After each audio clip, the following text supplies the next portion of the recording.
Yeah, okay, yeah.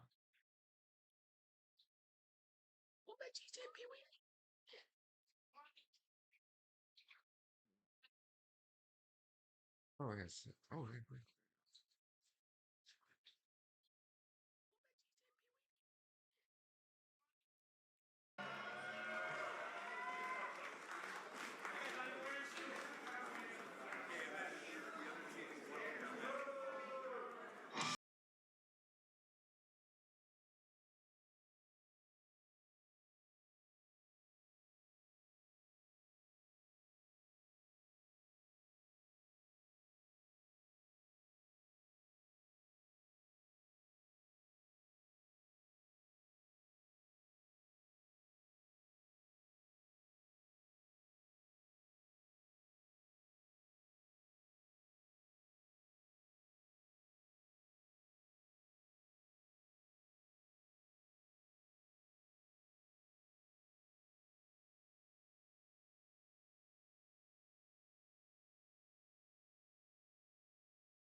Only one defense under their belt.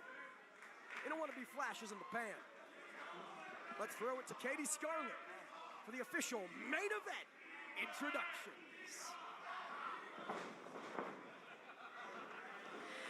Introducing first, to my right, the challengers. Representing the Lionsgate Dojo from Vancouver, British Columbia, weighing in at a combined 372 pounds, they are Judas Icarus and Travis Williams, Sinner and Saint!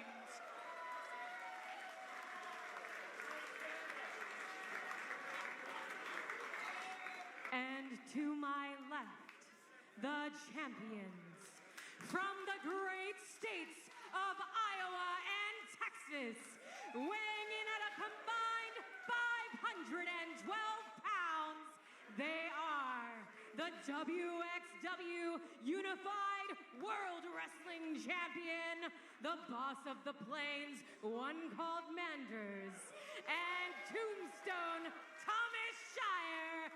They are your West Coast Pro World Tag Team Champions, the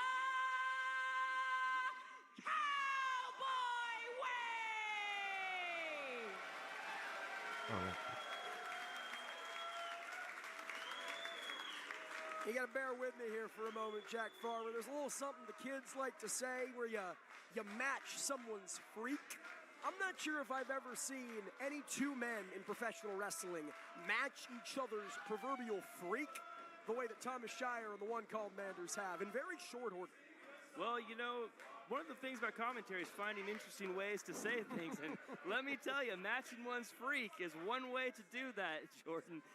I mean, these two, they're old school, no-nonsense cowboys. You know, Manders brings that brute Iowa power. Shire brings that classic grappling grit. You know, they're smash-mouth brawlers. You're right, they both are. And, you know, I'm sure they're going to look to try to isolate someone, do some classic tag team wrestling. But if you're Sinner and Saint, who do you isolate? Who do you try to pick on between these two? I feel like it's whoever you can get off their feet first. Again, one called Manders and Thomas Shire, so similar, so evenly matched. What the other lacks, the other makes up for. Travis Williams and Judas Icarus, there's not a chink in the armor of Cowboy Way. It is simply the first opening you can find as Travis Williams looks to try his hand, the Bull Thomas Shire. Cowboy Way look like they'd be comfortable being linemen on any football team. One called Manders with gridiron experience in his own right.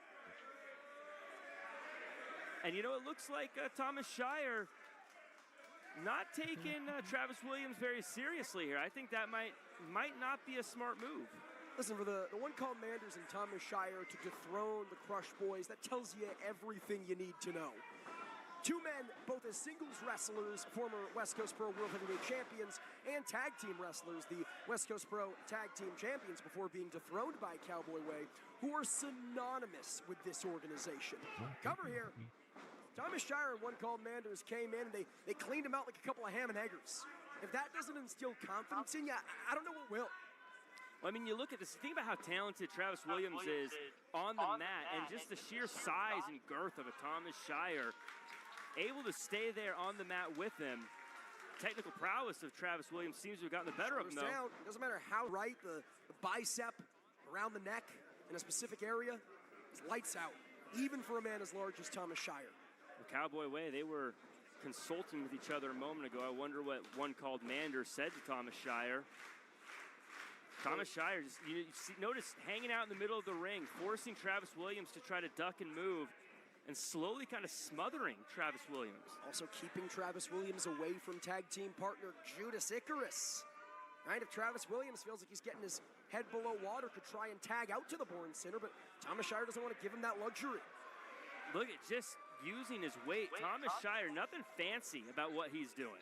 Just leaning on Travis Williams. Everything that Travis Williams is doing either hurts or is taking crazy energy. You see Cowboy Way, and you might think, they're more brawn than brains. But as we're seeing here, shoulders down, Williams looking to steal it perhaps. No, Williams almost had it stolen from him. Thomas Shire and One Called Manders are smart wrestlers. They know how to play the chess game. Oh, they absolutely are. They love to brawl, they love to throw you around, but they're not stupid. They've been in this ring many times before. They know what they're doing in there. And now it's Sinner and Saint conversing, trying to figure out what's next. Yeah, a little bit of strategy there from Icarus. Getting into it with One Called Manders here. Two hot heads in their own right, it's fair to say, is Judas Icarus and the One Called Manders. Absolutely. You know, I wonder if there's a little bit of a who's going to make the first tag between these two. Sort of a game of chicken, as it were. Yeah, absolutely. And Travis Williams and Judas Icarus with newfound life since distancing themselves from Alan Angels, dissolving the noise back at Roseland 11, defeating the Lycos Gym in Vegas mere hours after Cowboy Way captured the tag team titles, and then just a couple weeks ago in Portland, defeating Jordan Cruz and Alan Angels, with Icarus being the first man to pin the champion in over a calendar year. Look at this. That's the smarts of a Travis Williams. There's certain, you know, you twist the digits. It doesn't matter how big you are. We've talked about it before, but you bend the neck, you bend the fingers. That's where you take that size advantage and throw it right out the window. Travis Williams on the mat, really about as dangerous as they come. I mean, we talked about it a couple times tonight. Thomas Shire doesn't have that power if his neck is neutralized. Can't grip someone with his fingers if those digits are knocked out of place. And now it's up to Travis Williams to stick and move, duck the shots, neutralize the arm, but I think it only pissed off the big man, Shire Farmer. He's that big frying pan chop and just steps on Travis Williams' foot, and he can't get away. Talk about a frying pan. One Called Manders looking to eat Sinner and Saint for lunch. And here's Judas Icarus. The hot heads, well, not exactly head-to-head. Judas Icarus couldn't quite meet the One Called Manders, but not letting his size sway him, saying, come on, hit me with it, show me what you got. And he showed it. Yeah, I don't know if this is the best strategy from Judas Icarus. I mean, I understand the heart. I understand what he's going for, but you're not going to come out ahead on this one. I mean, you say that, Jack, but these shots from Icarus, they sound just as ferocious as the shots from Manders. He is not going down. Not without a fight. And you're right.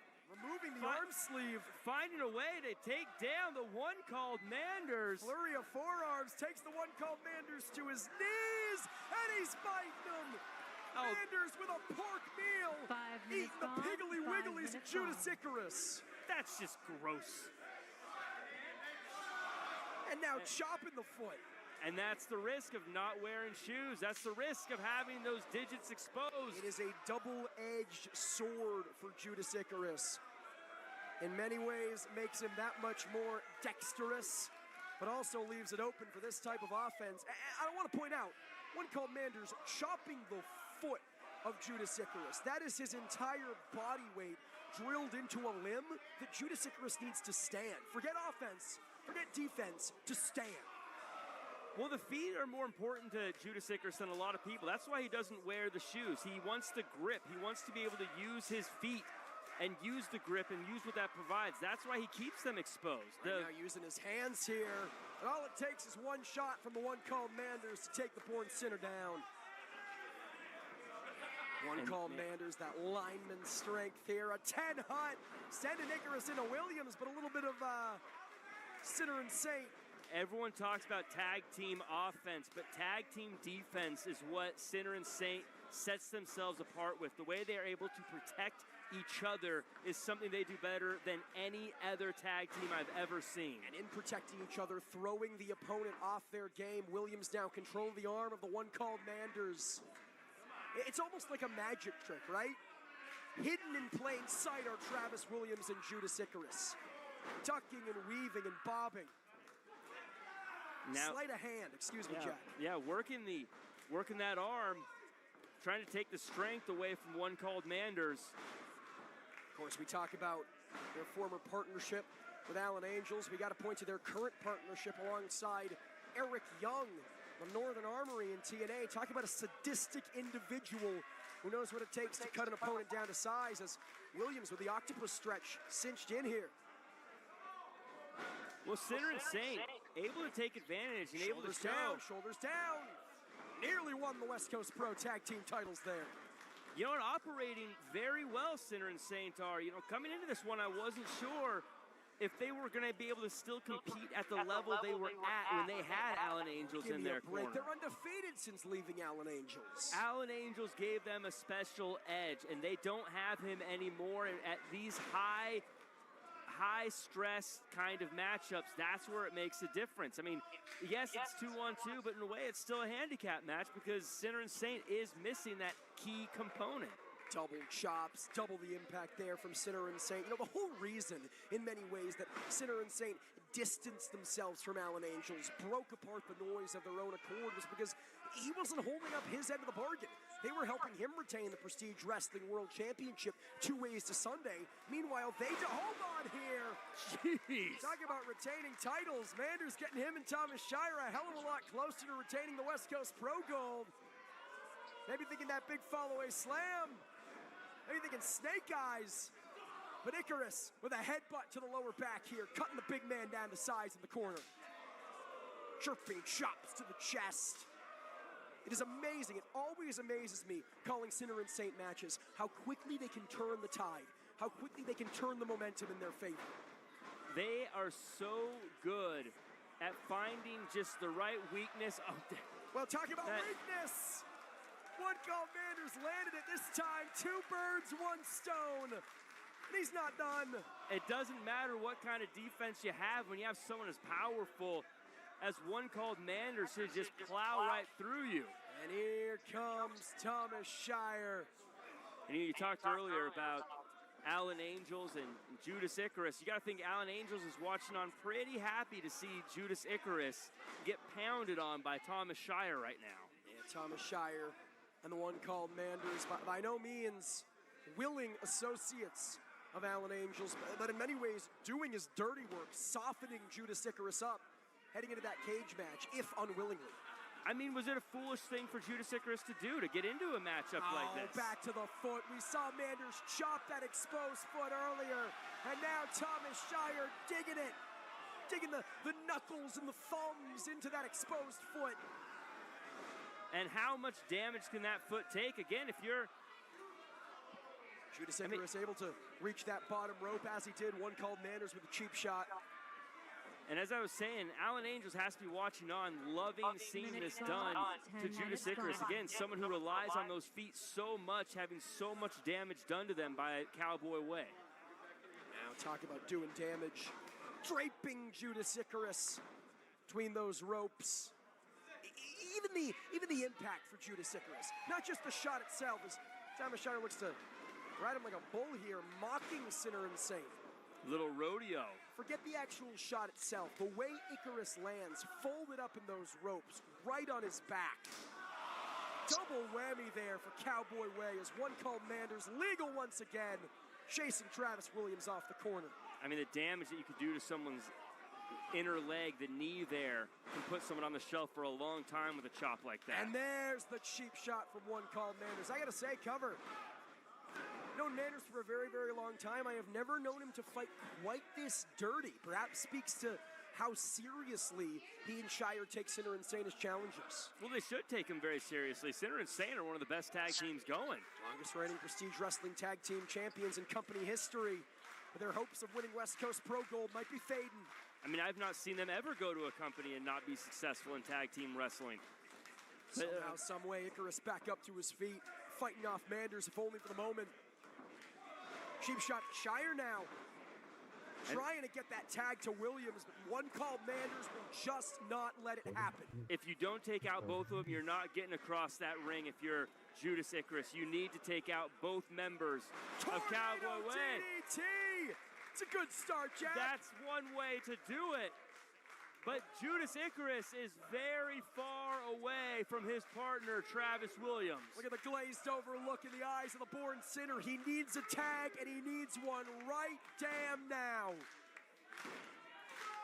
So does Manders for that reason. Yeah, Manders, he's looking glossy-eyed, as they say. Lights are on, no one's home. Who's gonna get the tag first? You gotta think whoever gets to their partner first, whoever gets Shire or Williams legal first, the titles are theirs. Williams, if he can get in this one, if he can get this tag. And he does! In comes the professional. Ducking the shots from Manders, several of his own in the midsection. Manders ducks himself, thunderclap, Huracan. Maybe hurt his own arm in the process, and Shire takes advantage. Handspring, professional lariat, nobody home. Professional lariat, Thomas Shire was home. Travis Williams, a man on fire. Going for that brain buster, but Shire just too big. Muscles him up, uses him as a battering ram against his own partner here. Not giving up, continuing to fight Travis Williams. Oh my God.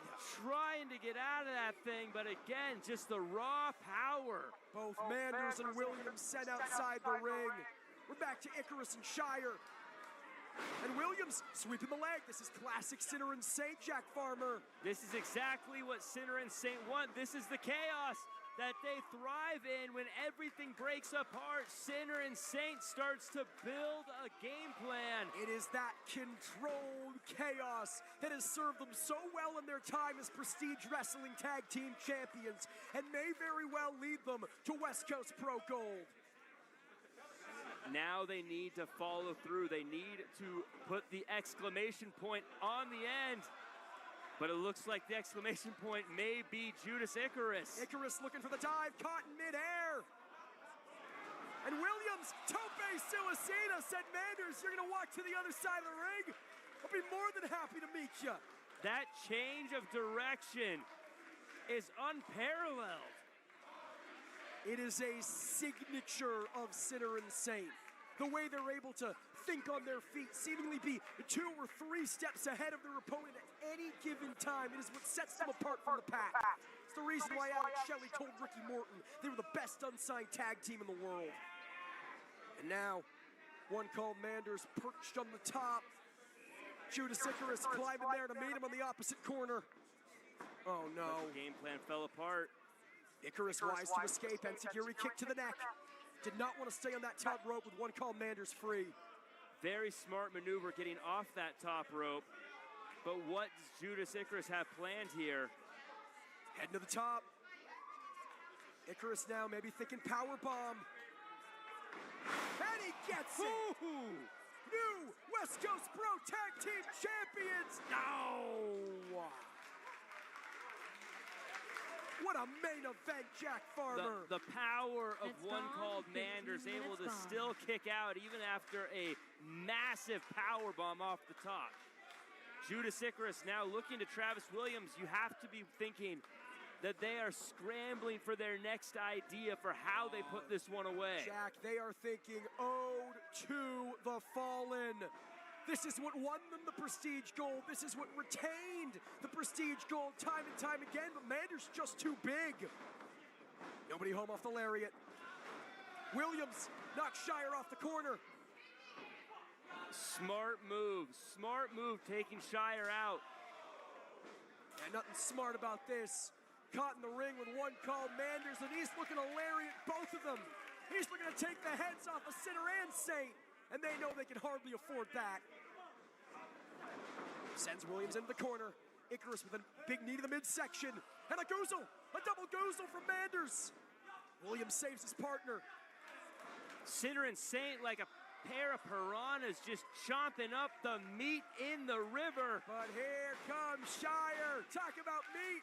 Think pigs might fly. Like a giant condor coming down. Man, that pig just should not be able to fly like that. Spiking Williams on his neck. No! Professional gets the shoulder up. You can see Shire 3 fingers up. He thought that was it. He thought that was it, but it was not, unfortunately, for the Cowboy Way. Shire with a smile on his face. He's got evil intentions for Travis Williams. But Williams saw it coming. Cascadia Wrestling Cup champion 2024. Leaves the opening for Judas Icarus and another sunset flip powerbomb. Shoulders down. No, only a 2. Big boom. Makes the tag. Boot. And Manders is back in this thing. The fresh Manders with time to recover on the outside. Drops Icarus. Abdomen first on the ropes. Hooks the leg. No, only a 2. Just a disrespectful drop over the top rope there. I'll tell you what, my personal issues with Alan Angels aside, type of fighting spirit we're seeing here tonight from Judas Icarus, that is becoming of a prestige wrestling world champion. The talent of Judas Icarus and Travis Williams, completely undeniable. It's just a matter of his Cowboy Way, big, huge power bomb. This is it. No! Williams saves the match for Sinner and Saint. Take nothing away from Icarus. There was no way in hell he was kicking out of that one. And the professional just saved Sinner and Saint's championship aspirations. Diving to the rescue. Travis Williams. A desperate Travis Williams. But now Cowboy Way are starting to stir. Now they're going to want to make Travis Williams pay. What do they have here? What are they planning? Both Sinner and Saint stuck with these behemoths. Oh, somehow, some way, every chop harder and louder than the last, Farmer. These bovine just welting Sinner and Saint, and Sinner and Saint try to fight back. And they just awoken something in Manders. He's done playing around, following Williams outside the ring. Fighting amongst the people. Thomas Shire batters away, clubbing the back and neck of Icarus. And Williams sent for a ride. Right here below us, Travis Williams just slammed into the stage. You could feel it here on the ground. But look at Judas Icarus. He will not go down. He will not go quietly into this long night. He says, you want to kill me? You got to kill me. And Travis Williams saying, I won't let you do it. He's got Combat Clash to look forward to. He's got July 13th at the Viking Pavilion. Travis Williams won't let it happen. But Manders might give him no choice. Fighting, trying to save his partner. But the strength of Cowboy Way, maybe too much.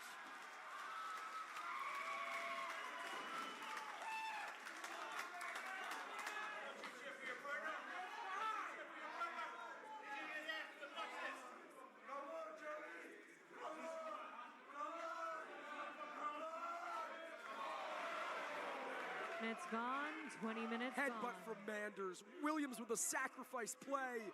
But it might be all for naught, Jack Farmer. Oh, he tried to again. Ever defiant is Travis Williams. He will not go down. He will not let Icarus suffer this lariat from Manders. Repeated stomps now from Manders. He didn't want to do this. Williams gave him no choice. Williams would tell you he had no choice. This is what tag teams are all about. You stand up for your partner, but sometimes there's just nothing you can do, Jordan Castle. More than partners, more than friends, they're brothers, and still Williams will not go down. He will be damned if he's going to let Judas Icarus suffer that lariat. And finally, Judas Icarus with the wherewithal to escape the clutches of Thomas Shire. Manders doesn't even realize it. Jordan, that's all Travis Williams was trying to do, just trying to give Judas Icarus a chance. Give him the time. Face first, little Texas tornado action from Thomas Shire. But Judas Icarus lands on his feet, big lariat. He's got to cover him. Cover him, Mickey.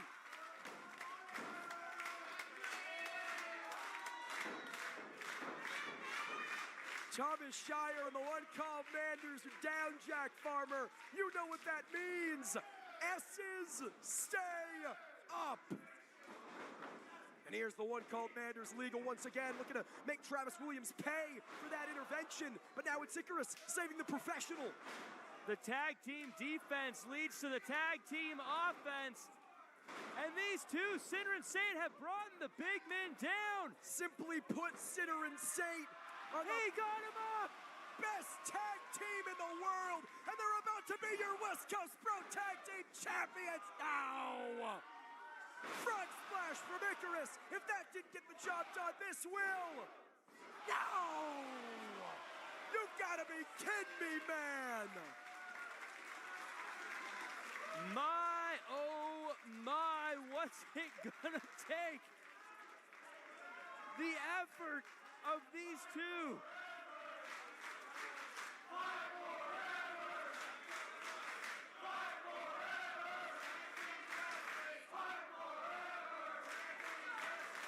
Called a lot of Sinner and Saint championship matches, Jack Farmer.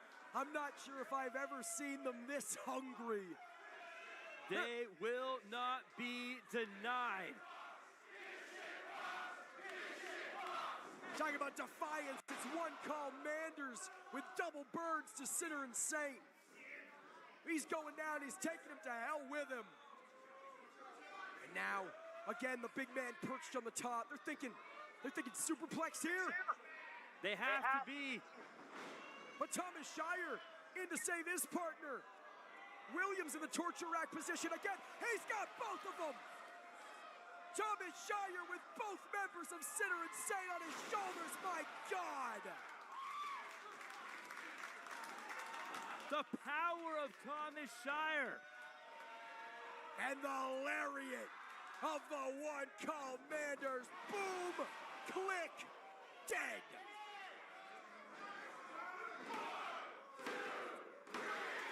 A main event for the Here are ages. your winners, and still the West Coast Pro World Tag Team Champions, the Cowboy Way! A valiant effort from Sinner and Saint. Unfortunately, valiant efforts rarely end in success. The Cowboy Way.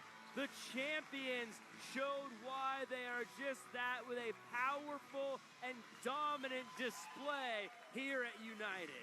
One called Manders solo entrance music likens himself a cowboy from one John Bon Jovi. He said he's wanted dead or alive, and Sinner and Saint came very close to literally killing him and Shire. And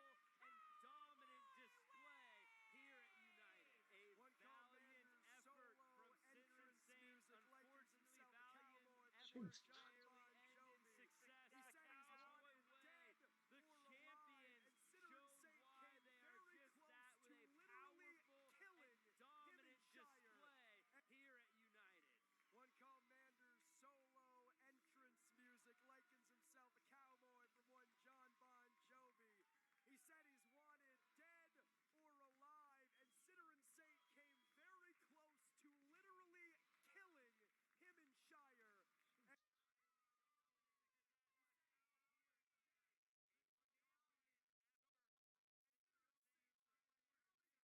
But for the entire Prestige faithful.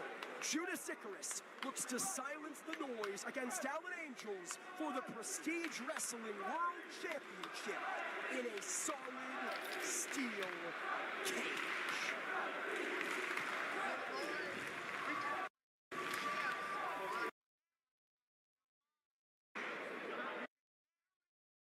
We're showing a quick video package. Trust me. Prestige, the noise. What are you guys talking about? Yeah, I know, man. Yeah. No, Judas. Dude.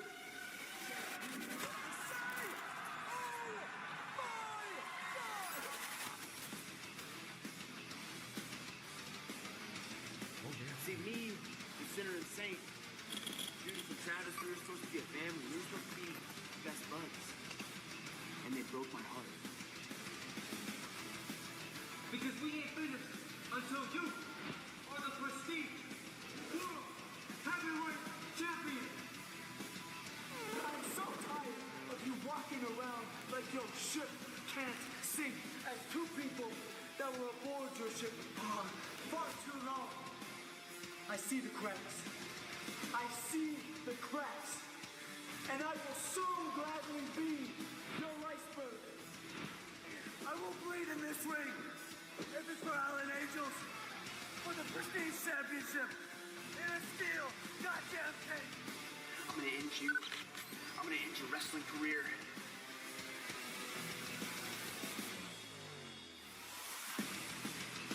I'm gonna be the Prestige World Champion.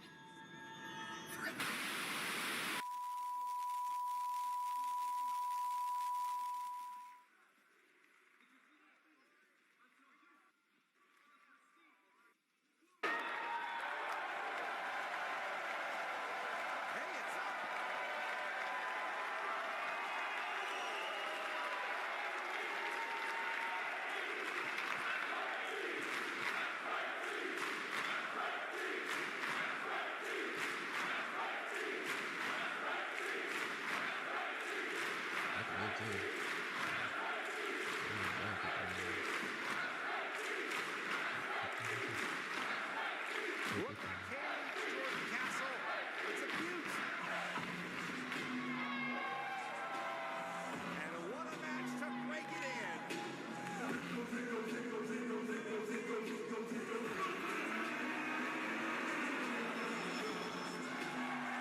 standing tall now, but could be a different story very soon.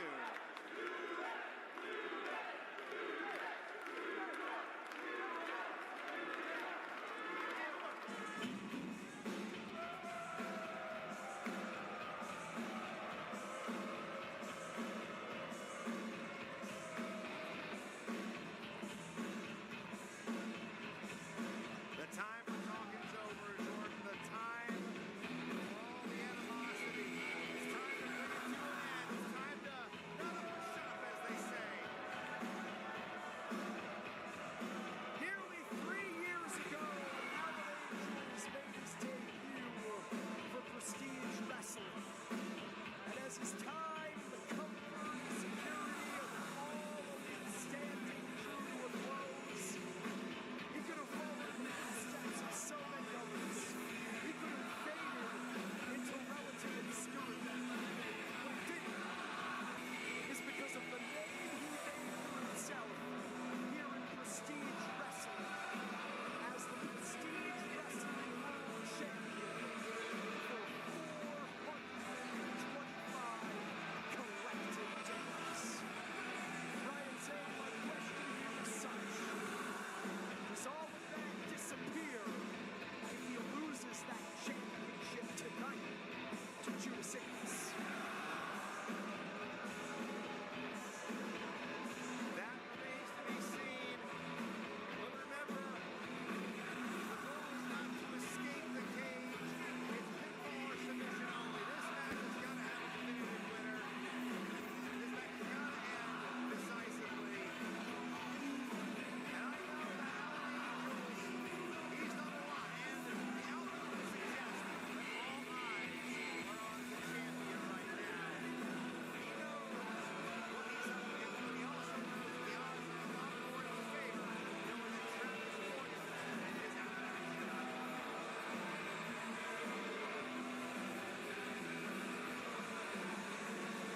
It is the biggest match in their respective careers. With the biggest crowd in Prestige Wrestling history. With so much at stake, not just the World Championship, but the very future of this organization as we know it. It is the biggest match in the history of Prestige Wrestling. Evie Kiyoshi, take it away.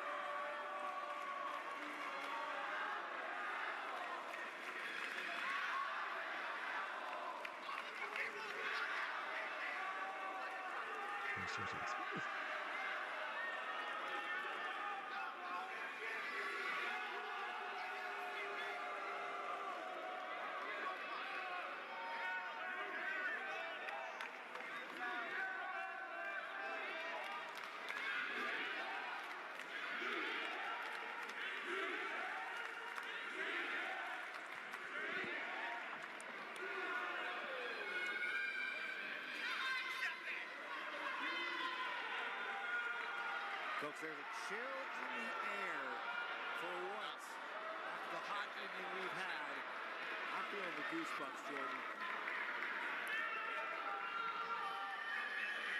Ladies, gents, and non-binary friends, here with me at the Viking Pavilion in Portland, Oregon, and those watching at home.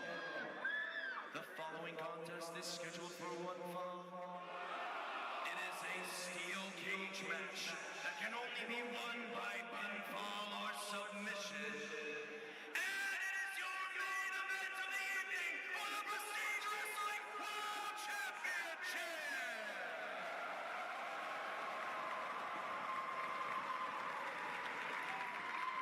Introducing first, the challenger to my right, fighting out of Vancouver, British Columbia, Canada, the Born Sinner, Judas Ikara!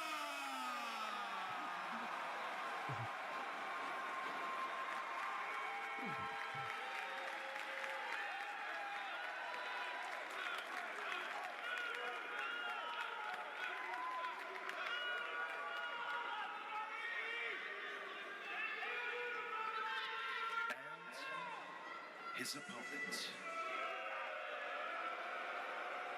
Alan Angel, To my left, fighting out of Atlanta, Georgia.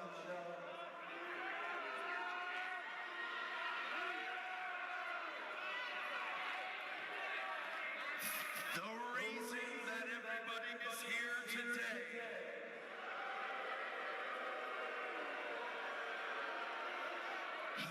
he is the Prestige Wrestling World Champion,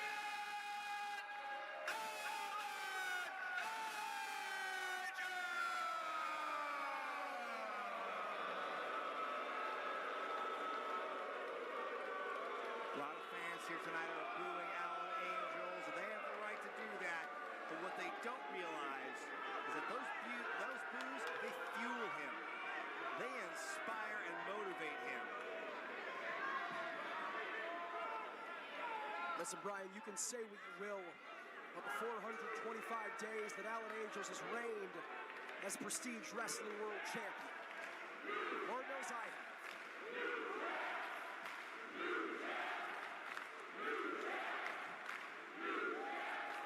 And I think much of that is owed to the efforts of Travis Williams and Judas Icarus as they protected Alan Angels.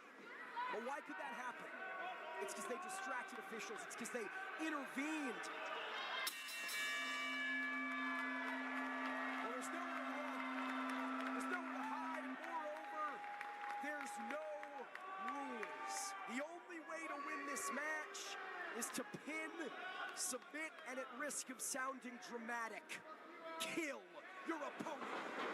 It might come to that, but like I mentioned, escape is not an option. It's not a condition of victory here. There must be a winner to crown a champion. And look at these two. You've done all the preamble. You've done all setting the table for what is about to be delivered to us. This is over a year and a half of waiting. Big Fight Field doesn't even begin to cover it. It was the end of Combat Clash last year that the noise stood tall, and now Travis Williams in a local medical facility. Judas Icarus and Alan Angels perhaps not far behind them as they vie for the richest prize in the PNW. Oh boy. Brian, that first shot to the steel, that first time that your head connects the chain link of a steel cage, that is such a difference maker. I mean, I've never had a cage match. I've never stood in a cage. I don't know what it's like. But you know what? I can imagine when you are up face to face against that cold steel, your life flashes before your eyes. Judas Icarus, of course, earned this opportunity by pinning Alan Angels, being the first man to do so in over a year. That was in tag team competition at Conquer the World as Angels again narrowly evading connection. The chain link, the steel cage. Hands on his feet. Again, Angels, such an impressive athlete. Say what you will about the psychotic nature. So gifted, and case in point, so crazy. That was some good strength there. Points to Angels for utilizing the environmental damage first. Again, Brian, they say there is nothing more dangerous than a man with nothing to lose. Angel said himself he has nothing. Look at that. Those cage rolls big enough to fit part of your body through, and that is bad news for Icarus. Yeah, not necessarily raking the flesh of the forehead of Judas Icarus on the steel cage. He is now, before wrenching the neck of Judas Icarus, perhaps hoping to put him in the same state as tag team partner and brother Travis Williams. Angel said, I have nothing, no friends, no family. Championship cover. There's one. And the sport of professional wrestling, the only thing that has ever loved me, the only thing that will never leave me, and you want to take that away from me? I'm willing to scratch and claw and go to the edge of the earth for this. That's right. I was going to mention that those chairs were sitting idly by at the side of the ring, not being used, but shut my mouth, because Angels is clearly got evil intentions. Setting up those steel chairs in the corner. And again, Brian, you felt the effect of it. Such a violent, brutal war in our main event last year at Combat Clash. Alan Angels against another former friend in Evil Uno. The difference on that date, he chose to break apart from the Dark Order. Looking to send Icarus face first, and Icarus stops himself. He didn't choose to do the same to Sinner and Saint. They made that choice for him, and I think it's for that reason that Angels is so much more dangerous here. No! Face first into the cage wall. And now Icarus, look out! First into that steel chair. Tell you what, they are breaking in this brand new cage rather effectively. Looks like it holds up great, Jordan. And Judas Icarus looking to sink the ship of Alan Angels. Again, no escaping the cage to win this matchup. You need to incapacitate your opponent so you can submit them, so you can pin them. Ooh, boy, that pressure, the steel being pressed right up against the neck and the head area. Look at that, the foot of Judas Icarus dug into the back of the neck. The throat met with the steel. Again, Alan Angels, fish hooked here. A throat wrapped around the neck as he does. Angels fighting tooth and nail to escape. Judas Icarus not giving him any room to breathe here in our main event, Brian. I mean, Alan Angels recruited Sinner and Safe because he knew how ruthless they could be and how effective and painful they could be in the ring. And right now, he's being hoisted by his own petard, as they say. Angels escaping, maybe looking for that Angel's wings. Icarus saw it coming, jackknife. Oh, again, these guys know each other so well, Brian. So many tag team and trios matches. So many hours spent inside the car, inside the hotel rooms, inside the locker rooms. There is no one who knows. Slingshot face first on the steel. There is no one who knows Judas better than Angels. There is no one who knows Angels better than Judas. But Icarus, unable to stop that, unable to see that coming. And Angels now feels that he is in the driver's seat. A few more attacks like that, and I think this match could be over very quickly. And how about Angels? He said that he's not the bad guy in this story. These quote-unquote sweet boys need to be humbled, and he's going to be the one to do it tonight, perhaps hoping to humble Icarus with the barbed wire he himself brought to the ring. Oh my God, Brian, wrenching the barbed wire at the face inside the mouth of Judas Icarus. That is a barbed wire that will leave permanent scarring if it hits the right part of the body, Jordan. I think Judas Icarus cares little about that here tonight. He'll risk life and limb. He'll take years off of his career. He'll disfigure himself if it means he can end the reign of terror that is Alan Angels. Say, Brian, as someone who has been pile-driven in the center of that ring by Alan Angels, I have never seen a more determined, more unhinged, more dangerous version of the world champion. Something snapped in Angels. The Sinner and Saint turned their back on him. He's tired of being disrespected. He's tired of being treated poorly by the fans, by some biased commentators. I'm sorry, some biased promoters. Those in glass houses should not throw stones. You get what you give. You treat others how you want to be treated. Alan Angels disrespects everyone. We're supposed to all lie down and take it? Boots to Judas Icarus here. Again, as soon as Alan Angels has found control, he has not let it up. Smothering the face of Judas Icarus, no doubt still feeling the effect of that barbed wire wrapped around it moments ago, Brian. That's right, and Icarus has nowhere to run either. We talk about how there's nowhere to escape from Alan Angels, but what happens when now the shoe is on the other foot? And you got Angels who's pouring on the pressure to Icarus, who has done, like I said, he's done a great job up to this point to make it this far and to get to the main event of the biggest event of all year in Oregon. Icarus doesn't wear shoes, it's neither here nor there, but not sure what Angels was going for. Setting Icarus up on the top, meets him on the top now, and now both men in a very precarious spot. Icarus in the corner. Angels trying to escape from the ropes. A tightrope walk of destruction here, Brian. Icarus is trying to rely on the fans for some support here. But that's why we have this cage in the first place, because the people outside of it doesn't matter. Oh no. Judas Icarus caught in the clutches of that steel. Crucified by Angels on the steel cage. He is a sitting duck as Alan Angels throwing some free kicks, uninterrupted, right to the chest. Yeah, for the man who shared the ring with the American Dragon, some Danielson-esque kicks. Look at this. And some sacrilege imagery from Angels. Angels is feeling himself here. I think he only feels it's a matter of time before his music's playing again. Perhaps looking to sacrifice Judas Icarus for the sins of the Prestige faithful. Setting up those steel chairs, not in a bridge like we saw with Drexel and Su Yung earlier on tonight, but with the legs of those steel chairs, the hardest part of those steel chairs. Boy, they are surrounded by the steel cage, which is just hard all over. Oh! Stomping the foot of Alan Angels, chopping the chest. Look at this. Laying into his former leader. He's got his foot pinned down with his own foot, kicking him in with the chops. Once a god to a non-believer, going for that sucker punch. The same move that ended the noise in one fell swoop. Look at these strikes being exchanged. Look at his chop. You gotta believe that both of these men are feeling some level of catharsis with every single punch and kick that connects. Usually we might see the rebound off the rope for Judas Icarus, but unable to get all of that. Instead, caught in the boot of Angels, hoisted up for the DVD on the legs of the chair. My God, the humanity. Screw that.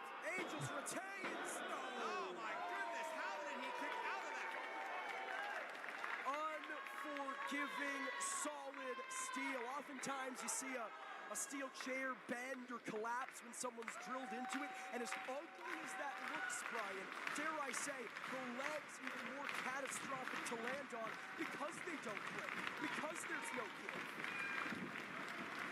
Absolutely. I mean, you're just asking for injury and devastation when you bring more weapons into the cage. Angels again scaling that top turnbuckle, cannot win the match. No, that's right. Via escaping the cage. I'm not sure what he's going for here. Is Icarus in hot pursuit? He's trying to go for the high ground.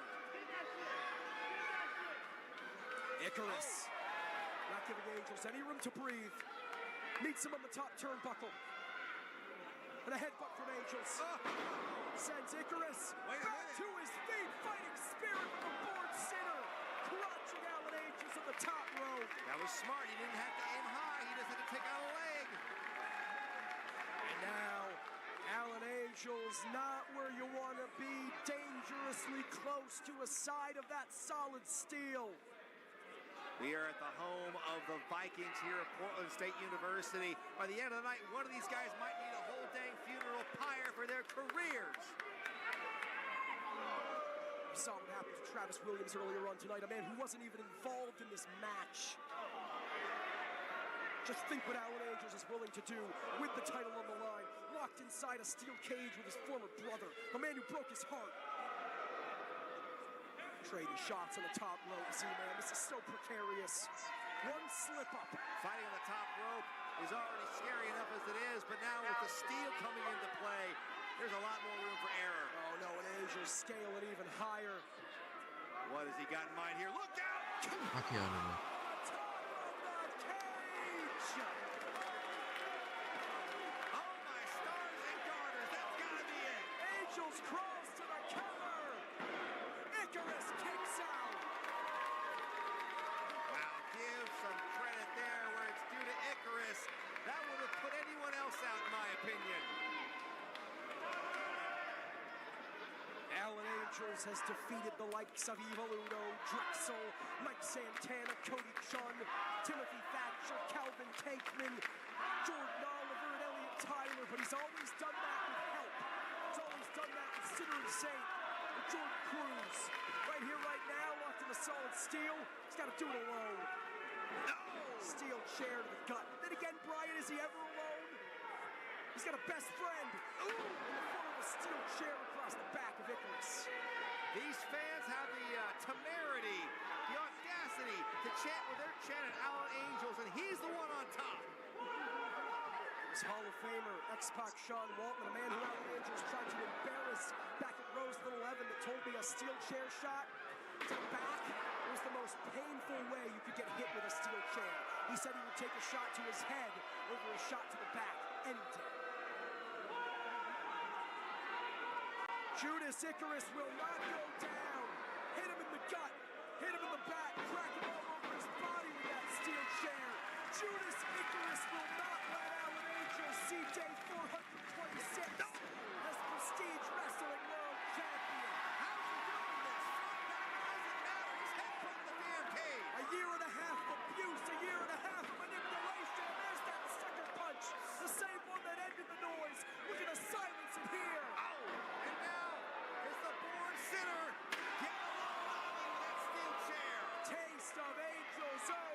Listen, how does it feel, champ? Oh! Swinging for the fences. And you can see the glazed over look in the eyes of Judas Icarus trying to bite down on the metal bars of that steel cage just to regain some type of consciousness. Distract his body from the pain he's feeling. I'm not sure if that was a home run, but that was definitely at least a triple. And right now, Judas is going to have to dig down deep and hit a homer. It was a home run, Brian saying. Alan Angels sporting the crimson mask. Busted wide open. Oh my God. This is the most vulnerable we've ever seen Alan Angels. Look out. Face full of steel, that already lacerated face. Giving a tour around the ring, every side of this solid steel cage, taking it in blood. This has got to be the ultimate redemption for Icarus, and we can put it away here. We can have a new champion. You know, I thought he had him right there, I'm not going to lie. Wow. And Brian, you gotta think the longer this match goes, the closer and closer Icarus gets to victory. Alan Angels is losing blood, and he's losing blood quickly. The more blood you lose, the faster you fade. It's simple science. Absolutely, that is the source of the hold on, strength. Icarus. But look at this, Angels. Icarus turned his back, and Angels looking to escape. He can't win the match by doing that, but looking for any type of reprieve. Instead, a knee full of steel. I felt that. That is just absurd. And right now, Angels, he is not in a good way here. Icarus has all the power at this point. I don't like the looks of this, Jordan. Headbutt to Alan Angels, looking to bust that head open again, looking to make that blood flow ever freer. These fans, their mouths are agape at what they're seeing here. They're witnessing brutality personified here, and it's just going to get worse. Hell's Angels. Twisting superplex. Cover of Icarus, center of the ring. That's got to be it. No! Took a second, Brian Zane. Took a second to clutch that shoulder. It's human instinct to make sure that your body's okay after a landing like that. But all it took was a moment for Alan Angels to find the wherewithal to kick out. Look at the battle damage that's being absorbed by both men, not just the champ Angels, but look at the marks and the bruises and the abrasions covering Icarus's body. These two are putting everything on the line for that most prestigious championship. Doing it for the people, trying to give them back the prestige wrestling that they love, the escapism they need in this dark world. Oh! He said that he's doing this for the 1,000 plus showing up to see him get his ass kicked. Well, Icarus kicking his ass here. And, Look at that. I mean, Angels, credit where credit is due. He's trying to fight, but he's just lost so much blood, saying. This could be Alan Angels' final stand, but he is going to go down swinging.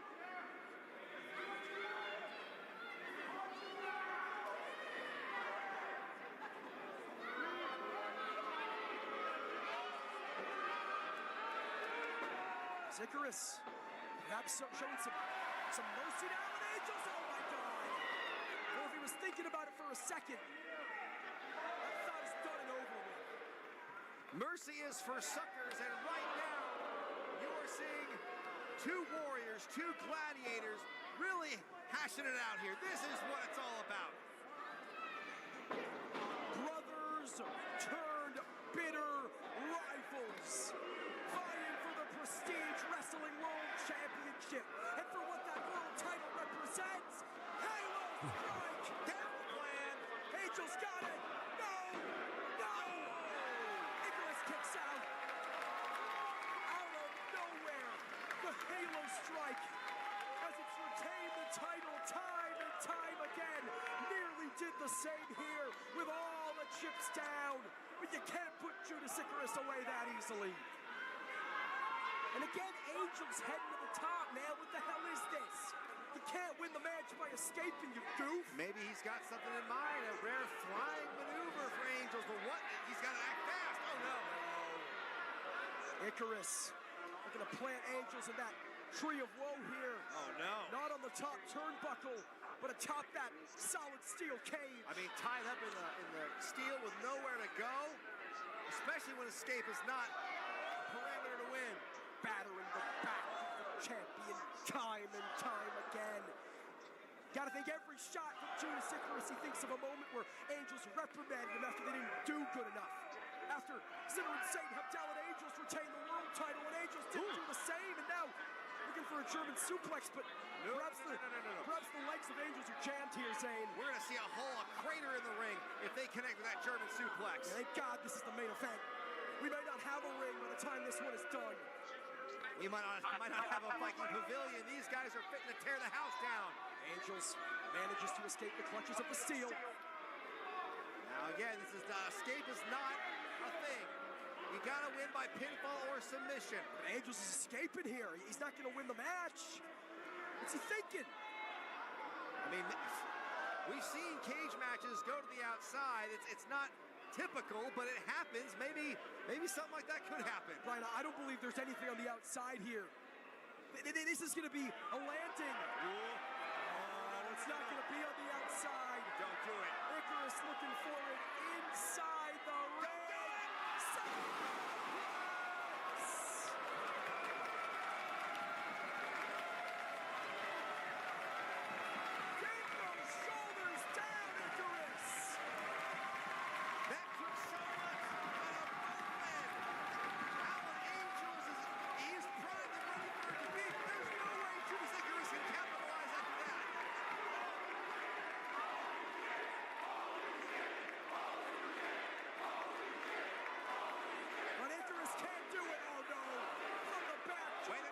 Speculated Brian and Travis Williams' absence. Alan Angels heavy Jordan Cruz looking to make good on his loss earlier, wiping out the officials. Jordan Cruz made his way to the curtain. They ran smoke for him and everything. And now what the hell is Cruz doing? Oh! Face full of cage door. I don't think Jordan wanted the smoke. From the educated bare feet of Judas Icarus. We didn't want it. He got it. No! That swift kick right to the stomach, that debilitated him. Going for the Angels' wings, but Icarus, backbreaker, immediately into that bulldog choke. Into the choke, he's got it. Nowhere to go. He's leaking blood. And as that vice grip is clenched into the throat. But into a Jordan Cruz. Oh no, get this clown out of here. Oh, no. Get this animal out of here. Oh, poor Brad. This is sick, man. You said it, Brian. A steel cage match. No more sorrow for Cruz. A steel cage match is all about keeping people out. Wait a minute. Now Jordan Cruz is in as the special guest referee. If Travis Williams is unable to compete, then I guess by default, the next man up, the runner-up, is going to take over. Well, every other referee is knocked out cold. He's the only man who could do the job. Oh, my goodness. Bradley is out. I think his face has turned to hamburger. Angels wings, not like this. Count it. No! The same move that Alan Angels used to defeat Ellen Shelley for that championship over a year and a half ago wasn't enough to put away the born sinner. Jordan Cruz, I thought you could count to 3, brother. I can't believe he kicked out of that. That seemed like a foolproof plan. Well, Judas Icarus is no fool. He's a fighter. He's a scrapper. And by night's end, he might be champion, but Brian Zane, what on earth is Jordan Cruz looking for under the ring? I don't know. What's left? Oh, brother. Oh, my God. Tables. Wooden tables. And I don't think he's setting up a steak dinner. What the hell does Jordan Cruz have in mind? He's not bringing those tables inside the ring. Jordan, this is the most jacked referee I've ever seen. He's getting things done. This is a miscarriage of justice. Jordan Cruz lost that match. He lost to Travis Williams. And now, don't tell me, they're tell me Alan Angels is looking to send Jordan Cruz through those tables. That's going to be, I mean, what the heck is Angels got to do just to even get Icarus over the top of the cage in the first place? There's no way. Oh my God, this could end very badly. Come on, Angels, rethink this. I know you said the title's all you have left, but it's not worth this. Not to Icarus, not even to you, man. Oh my goodness, this could go. I don't think I can look at this. Evil intentions on display for Angels. Icarus fighting tooth and nail Whoa. to escape the clutches of Angels, and he does. All right, that was good. Good defensive maneuvering there. And now Angels, what the hell is he doing? He's got Jordan Cruz alongside him. What the hell is he doing? He's into the back? After all this? No, there's got to be a winner. I don't know what Cruz and Angels have in mind here. He can barely hold him up. Well, I know what Judas Icarus has in mind. Wait a minute, what From the top of the solid steel cage. What the hell's he doing? What is going on? Icarus doesn't need wings. Look out! Oh my God! Cross body from the top of the steel cage. And it's awful good for them, for all the men involved, that they felt away from those tables. That could have made things so much worse.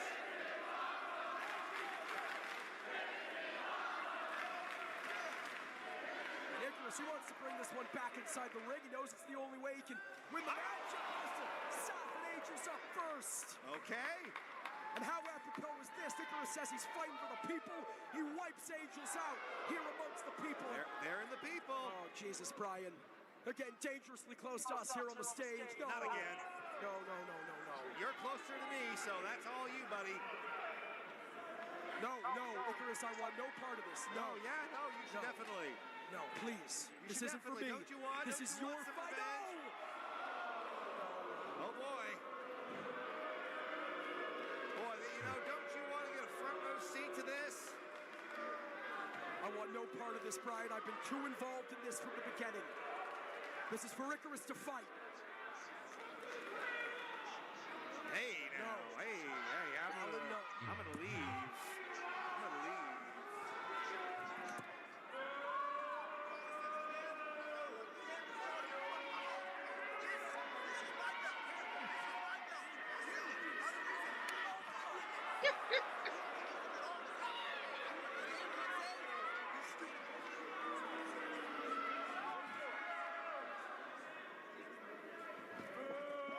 No, I don't call for it. I get call for it.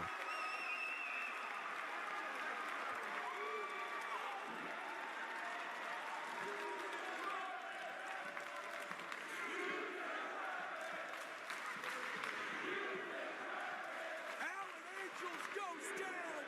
Judas Icarus, do it for us. Do it for Call the for it. Prestige faithful. Yeah, I'm by Well, that was something. Enough is enough, Brian Zane. I'm sorry to everyone at home. It's not who I want to be. That's not what I'm here for. I didn't know you had it in you. And neither did I. But we are not at the end of the line yet, Brian Zane. We are not there yet. Oh my goodness, this is far from over. Oh, look, he's gonna tear down the stage. Oh, God, get these guys away from us, please. Where'd the door come from? Door from under the stage? Perhaps a plank, an extra piece of stage? Crutch in hand? What is happening here? I'm asking myself the same damn question, Brian Zane. Jordan Cruz is laid out here just offside of our stage. I don't know who the referee is in this instance anymore. Crutch in hand. Ow! Across the midsection of Angels. Come on, Icky. Think of what they did to Travis. Think of what he did to you, chewing you up and spitting you out and replacing you with an animal like Jordan Cruz. Another table? Oh my God, Sammy, I'm gonna be sick to my stomach. This is getting ridiculous. You're getting sick. Why don't you run in there and help? I have already so done. strong. I have already done more than enough. Please and thank you. This is getting beyond the pale here. I don't think either man is going to be content until their opponent is not breathing. We already have 2 tables stacked on top of one another. Icarus setting up another, but Zayn, as he does so, he gives Angels precious time to recuperate. I mean, what's he got left? What's either of these guys got left after all the hell they've put each other through? I'll tell you what, Brian Zane, whatever they have left, we're going to see every single bit of it. They are not going to leave anything here in this Viking Pavilion. And Icarus, he's letting Angels recuperate. Letting Cruz recuperate, for that matter, as the fans, in a hush, so intently watching, so intently behind Judas Icarus, hanging on to his every move here, Zane. I mean, why do you think fans go to NASCAR races? They want to see a big crash. I think we're going to get that real soon here in this main event. Got over 700 folks watching live on YouTube. They want to see a conclusion to this matchup. I don't know if both of these men are going to live to see it, but we are going to see a conclusion here. We're going to see a conclusion of a life. Barbed wire board. Oh dear. We're going to sandwich Alan Angels between that and the door. Angels narrowly escapes, and now he wants back in the ring. Allen avoiding becoming the meat of that door barbed wire sandwich, and now, oh boy, I don't like the looks of this. Physics is telling me they gotta get inside or else. 4 tables stacked atop one another. And Angels and Icarus are fighting tooth and nail. One of them are going through it.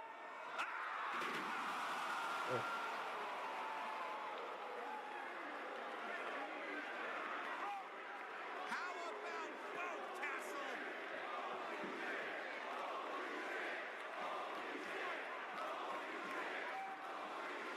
It's the damnedest thing I've ever seen in my life.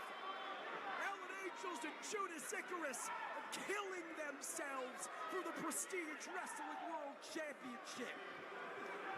For Alan Angels to continue the darkest timeline, for Judas Icarus to end it, and now Jordan Cruz, referee shirt and all, picking the bones. I mean, what is left of either of them after that incredible explosion of tables? My God! Listen, Angels might not be able to make his way back up to his feet, at least of his own accord. But Cruz was, bringing Icarus back inside the ring and doing the same here to Angels. How are these men still in one piece after that? I can't believe what I just saw.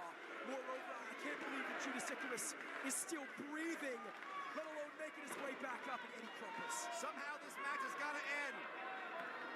We've established escape doesn't matter. Brian Zane, you can want it and work for it and need it more than anything. At a certain point, your body just gives out. Fighting spirit be damned. There's just only so much a human body can give, and I think we've reached that point with Judas Icarus. Jordan Cruz is having a hell of a time navigating this barbed wire, but I think he's already done plenty of damage.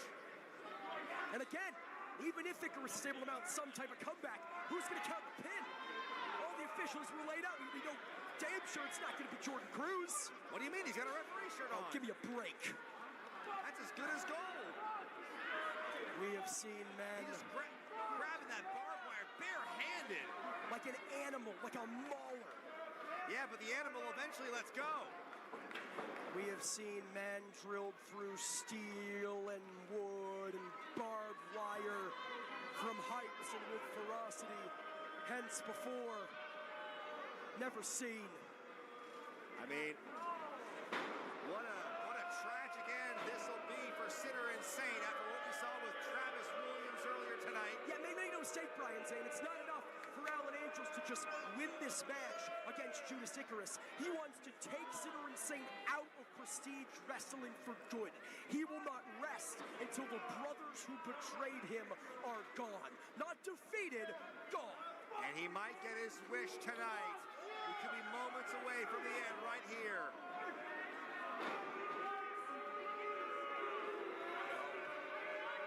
Angels setting up for Angels wings.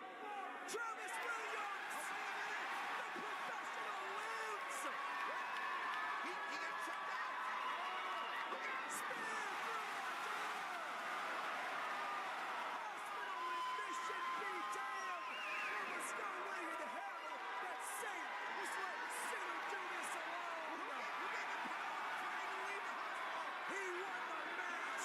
He's your referee as Judas Icarus cinches in the sharpshooter! It's looking so deep. There is nowhere for Allen Angels to go! He's a dead man walking in there. But he's fighting back up. He's crawling towards the rope. How's he doing this? Look at this. He's going to climb the cage. He's going to climb it like a ladder. Oh, that is damn smart wrestling from a damn sick man. Escaping the sharpshooter. The strength of a champion. And all the reserve of the world to Travis Williams after Look out. every Angels wins. That's got to be it. He's gonna do Oh, it. yeah, count the 3 on your own partner. How about it? Still the... Williams did it. Williams was willing to do it fair and square because he didn't want Icarus to survive that way. And Icarus kicks out. I cannot believe this. Allen Angels tried to end Travis Williams. A killing call earlier on tonight from Cruz.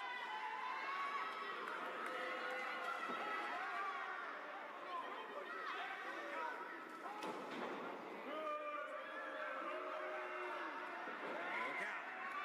Sucker punch! The damn sucker punch! Look at this. Sinner and Saint standing over their former boss, their former friend. We are seeing an Wait a empire. No, Jordan Cruz in there to make the save, but classic Sinner and Saint saving one another because this ain't no business partnership, Brian saying. Ow. This is a damn brotherhood. I can't believe this. Look at that. Ode to the fallen.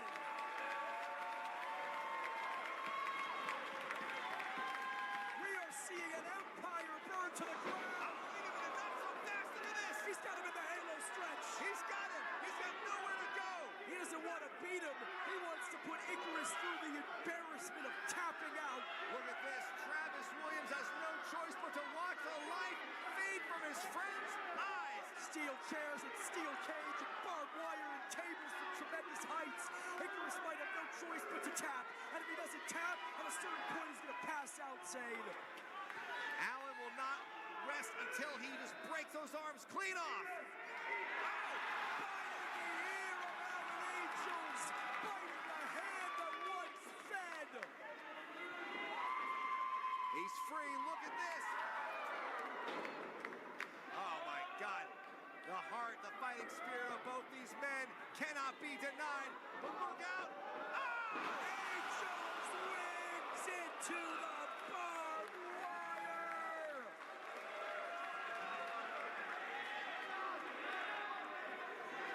Free himself. Allen Angel's body is just tangled and wrapped up in that barbed wire. Over the bare feet of Judas Icarus.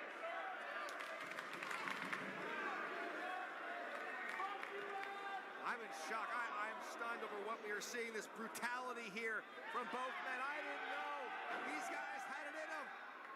He was crucified on the steel cage earlier. Now this Judas crucified in the barbed wire. But he'll walk through hell and back to beat Allen Angels, to become world champion. Now look at this. This is why they wanted Travis to become a referee, to help him out like this. Silence the noise. Look out! In the barbed wire. Strength.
It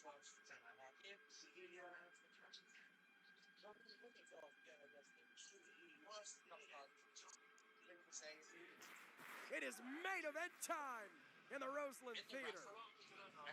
And it could be the end of a great night for Sinner and Saint, or it could be the culmination of what I've been saying for a year now.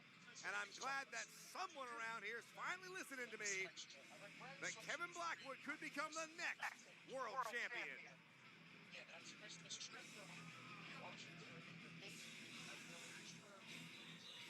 Well, I don't think they're listening to you so much as Kevin Blackwood gave them no choice. It was back at Shark Ethic.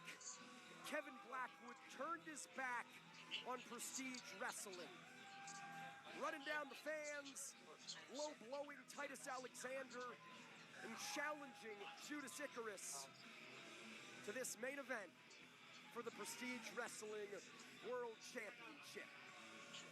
And if you thought that that was bad, Kevin Blackwood was only just getting started, releasing a statement a week ago demanding that the Roseland Theater make no alcohol or meat products available within the premises of the venue, saying this request is made on ethical and lifestyle grounds and is integral to Mr. Blackwood's values and public representation.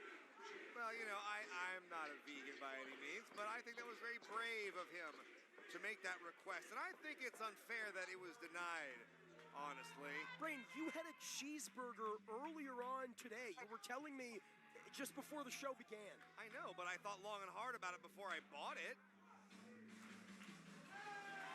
Well, Judas Icarus, our world champion, has thought long and hard about the words of Kevin Blackwood, and he said just last night, said, Kevin Blackwood, you call yourself the best wrestler in the world, and you may be all 364 other days of the year. But tomorrow night, the Roseland Theater, the main event of Roseland 12, you are not. I am the best independent wrestler in the world. You know, you made a big deal a minute ago about how Kevin Blackwood did this and did that, you know, to get his title shot, and he had no other choice. You know, it serves him right, because like I've been saying, I mean, what does Kevin Blackwood have to do otherwise to get a championship match? Think of the names he has wrestled. Think of the people he has defeated here at Prestige. You talk about the Sonico being the ace of Prestige. I think it's Kevin Blackwood by a country mile. And finally now, he had to stand up for what he believed in to get this title shot, something that I think was coming to him at least a half a year ago. Started his year in Prestige with a main event Roseland win over the legendary Masato Tanaka.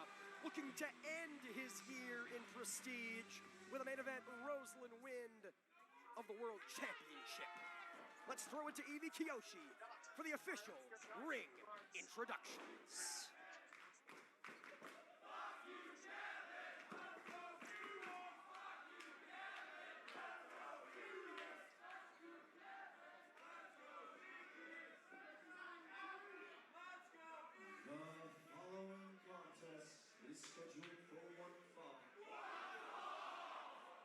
For the Prestige Wrestling World Championship, and it is your main event of the evening!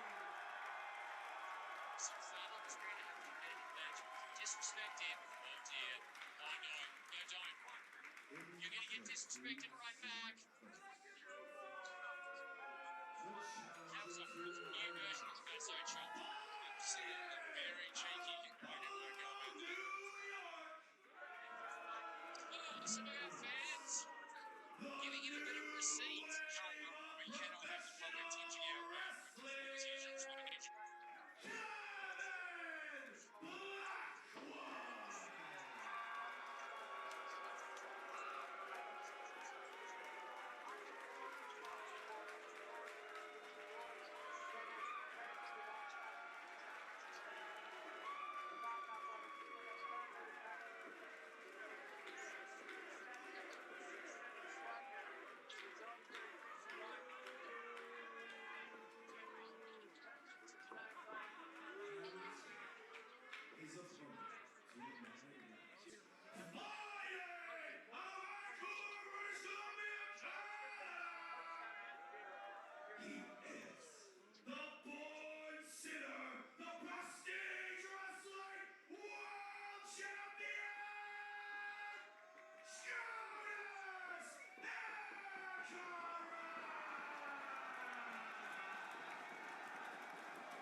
talk about all the matches Kevin Blackwood has won in his time in Prestige Wrestling.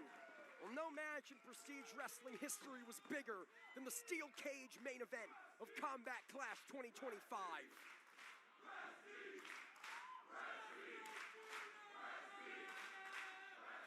Where Judas Icarus ended the darkest timeline, dethroning Alan Angels for that Prestige Wrestling World Championship. Brian Zane, it is one thing to win the championship, it is another thing entirely to keep the championship. And that is exactly what Judas Icarus hopes to do tonight in our main event against Kevin Blackwood. Kevin Blackwood knows a thing or two about championships. He was the West Coast Pro champion. And you see so much overlap, the competition you see in West Coast Pro and Prestige and Deadlock. It stands to reason. He's fought a who's who of people. He has been priming himself for about a year now for this moment.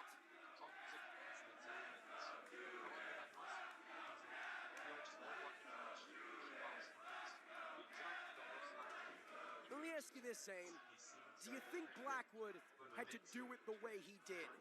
Did he have to turn his back on the fans? Did he have to low blow Titus Alexander? Did he have to demand that the Roseland Theater ban any meat or alcohol products to respect his lifestyle? Clearly, at least in my book, a way to alienate and disrespect the Prestige faith. Well, clearly he had to do those things. Like I said, what other way was he going to get noticed?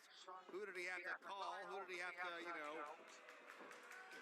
what did he have to do to even get noticed and get a championship matchup? You might as well make a statement. And he claims what he's doing is a service. It comes from a place of altruism. He said he's going to give that championship more significance than Alex Shelley, Alan Angels, and sure as hell Judas Icarus could have ever dreamed of.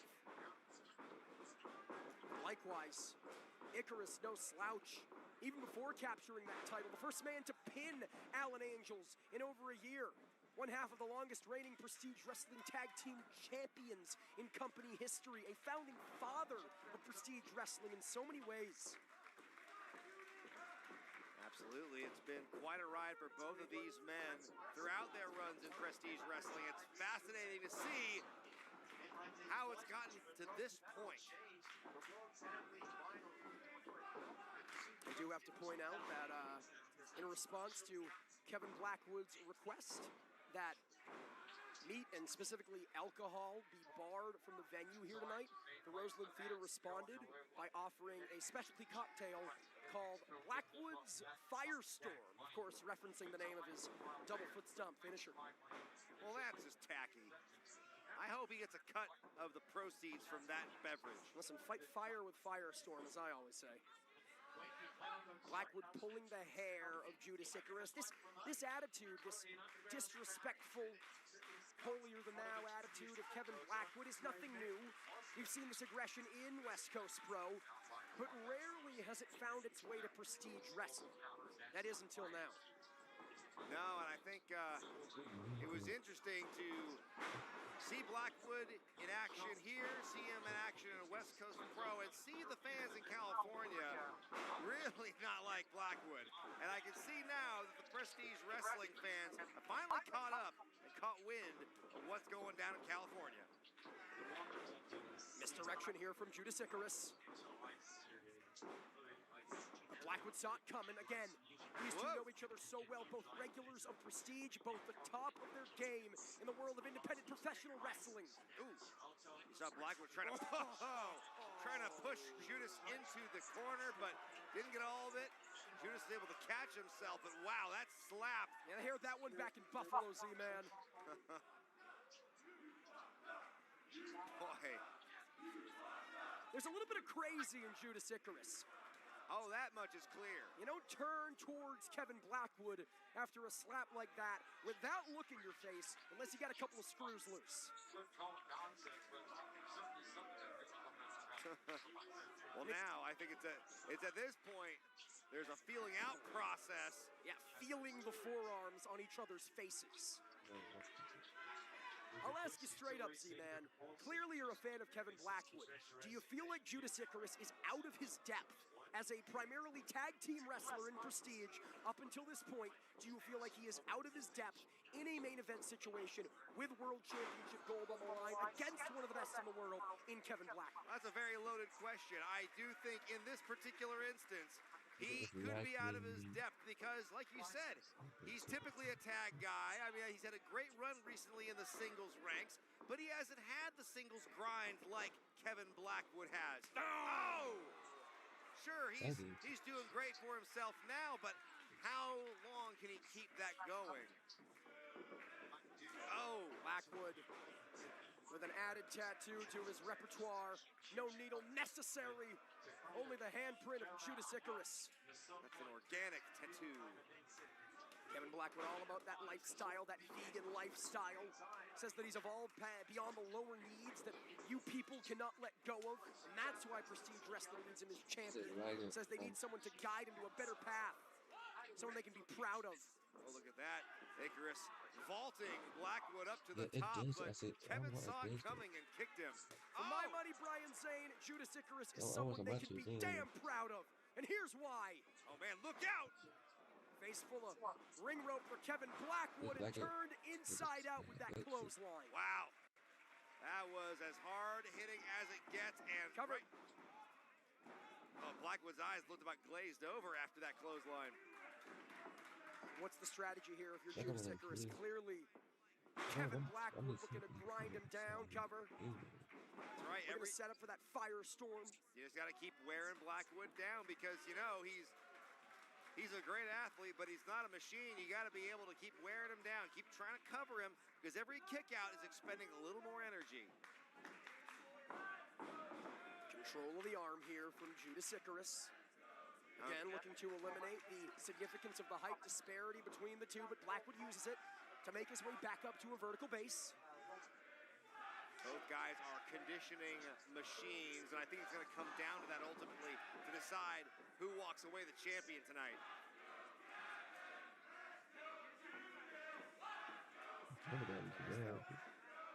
Oh, enziguri kick from Blackwood. Icarus returns in kind. Boy, I thought for a second Blackwood was playing possum. He almost got him there, but even Judas saw it coming. Got out possum. Did the possum. And now, the bare feet of Kevin Blackwood, the bare feet of Judas Icarus. Looking to connect with Kevin Blackwood. No, he's looking for that inverted suplex here, Z-Man. Oh, goodness. On the outside, we saw how devastating connection to that ring apron can be.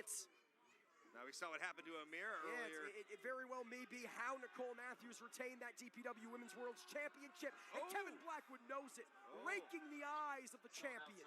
Digging the fingers into the eyes. God, that's brutal. Oh, look at that. Firestorm. Oh, man. To the back of Icarus, clipping the apron, and again sent spilling to the hard linoleum floor below. Just like I hope some people spilled their signature cocktails tonight. There is absolutely no padding on the outside here, Z-Man. No, if that impact to the back from the firestorm wasn't bad enough, and the fall to the concrete certainly added to it. And this could be the break that Blackwood needs. Blackwood now looking to capitalize. Again, I don't think he was hoping to win or expecting to win the World Championship with that cover.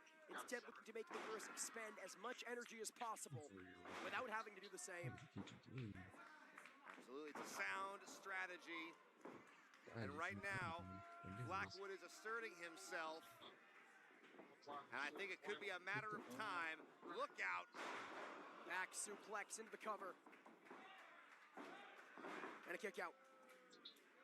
You know, you said that clearly Kevin Blackwood needed this change in attitude to become Prestige Wrestling World Champion. I disagree with that. Kevin Blackwood has had an exceedingly successful year here in Prestige Wrestling. Again, started with a victory. Started the year, I should say, with a victory over Masato Tanaka, a win in Las Vegas over Leon Slater, a win over Haley Dillon and Cody Shawn at FJR and Shark. And that's all great. And that's all great. And that should have gotten him a chance. But he was still being kept on the back burner, still being ignored despite all his efforts and all his contributions. And I think that it was, you know, if he wasn't going to be able to get the title shot in the traditional sense, then you got to ruffle some feathers. That chop only served to wake something up in Judas Icarus. Oh boy. Blackwood ducks, goes for another, but Icarus with a chop of his own. And this is where Icarus gets dangerous, man. We talk about those screws being loose. When that switch flips, when that crazy gets kicked up a notch, Judas Icarus is damn near unstoppable. We saw it inside the steel cage. We're seeing it here tonight, but he's favoring that leg. That's right. We are not in the confines of a steel cage, though. This is as level a playing field as it can get. No, hold on. Kevin Blackwood grabbing the leg and pounding down on those exposed toes. Now that's the risk you take. Again, firestorm to the lower back. I say it all the time, Z-Man. Blackwood has made a career here in Prestige Wrestling of hitting that double foot stomp from any and every position possible.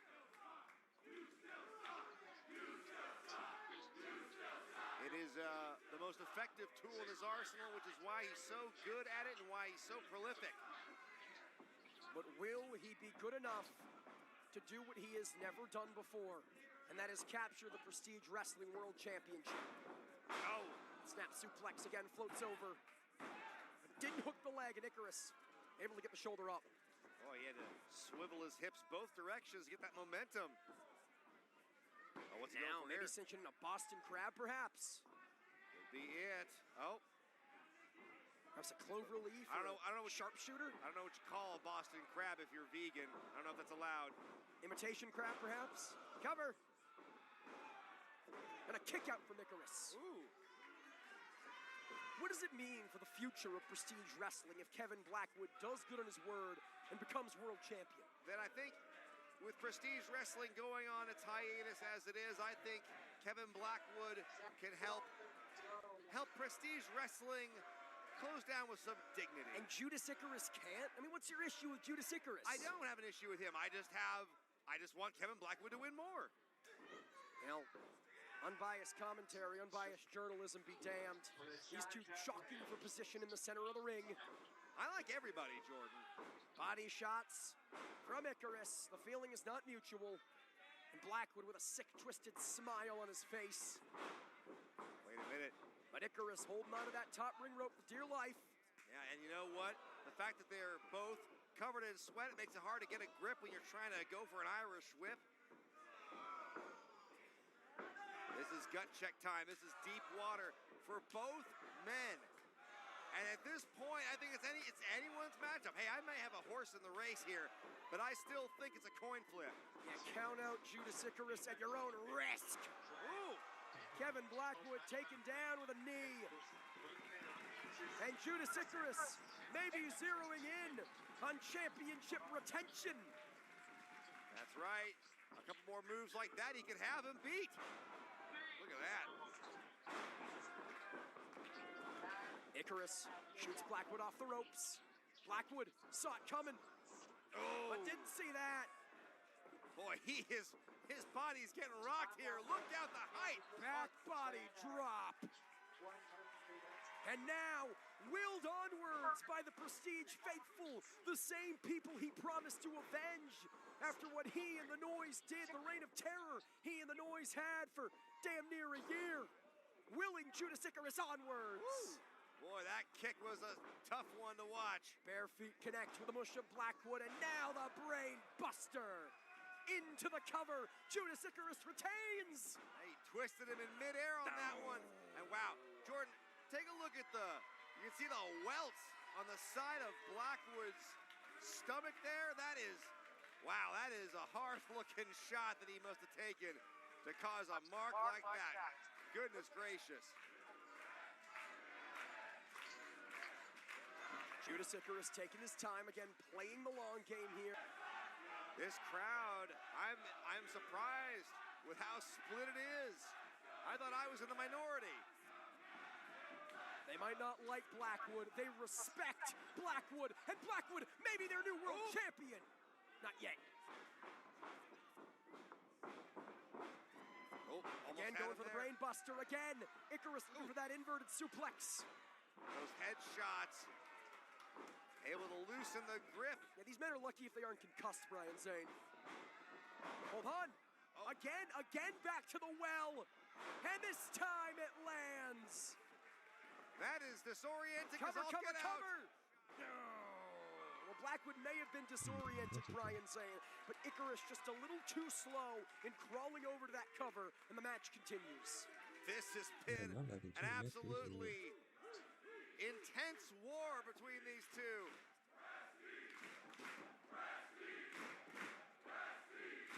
Yeah, we've seen all these men and women tonight really take each other to the limits. They want to let everyone know what Prestige Wrestling is all about. And I think this night has proven that beyond a shadow of a doubt. Kevin Blackwood is damn sure vegan. He's damn sure straight edge. He says he's better than you, but the question is he better than Judas Icarus here tonight? Hammerlock cinched in, but Blackwood manages to escape here, sandbagging his weight, dropping himself downward. Smart strategy. Icarus favoring that back, clearly favoring feet and legs after what we saw earlier. Judas has got to be thinking about what his next move is going to be. He's got to get deep into his arsenal here. Oh! That Blackwood, such a smart professional wrestler. Big palm strike right to the forehead. Managed to reverse into a headlock position, and now Blackwood back in the driver's seat. And these open hand slaps from Blackwood. Earlier on, Icarus was eating them. Earlier on, they were firing up Judas Icarus. Now, falls down to the canvas. Now the fighting spirit, the heart can only take him so far. At a certain point, Brian's saying the human body just gives.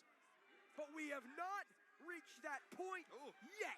No, certainly not. I don't know where Icarus has got this from, but he is still on fire. Not in the penultimate Roseland main event. Not with the World Championship up for grabs, but this might do it. Oh, man. That's a game changer right there. Oh, no! Both men with the same idea, wiping each other out. Prestige Wrestling forever. This is a Roseland crowd unlike any I think I've seen before in the years we've been doing this. One just for us, C-Man. And what a one they're getting.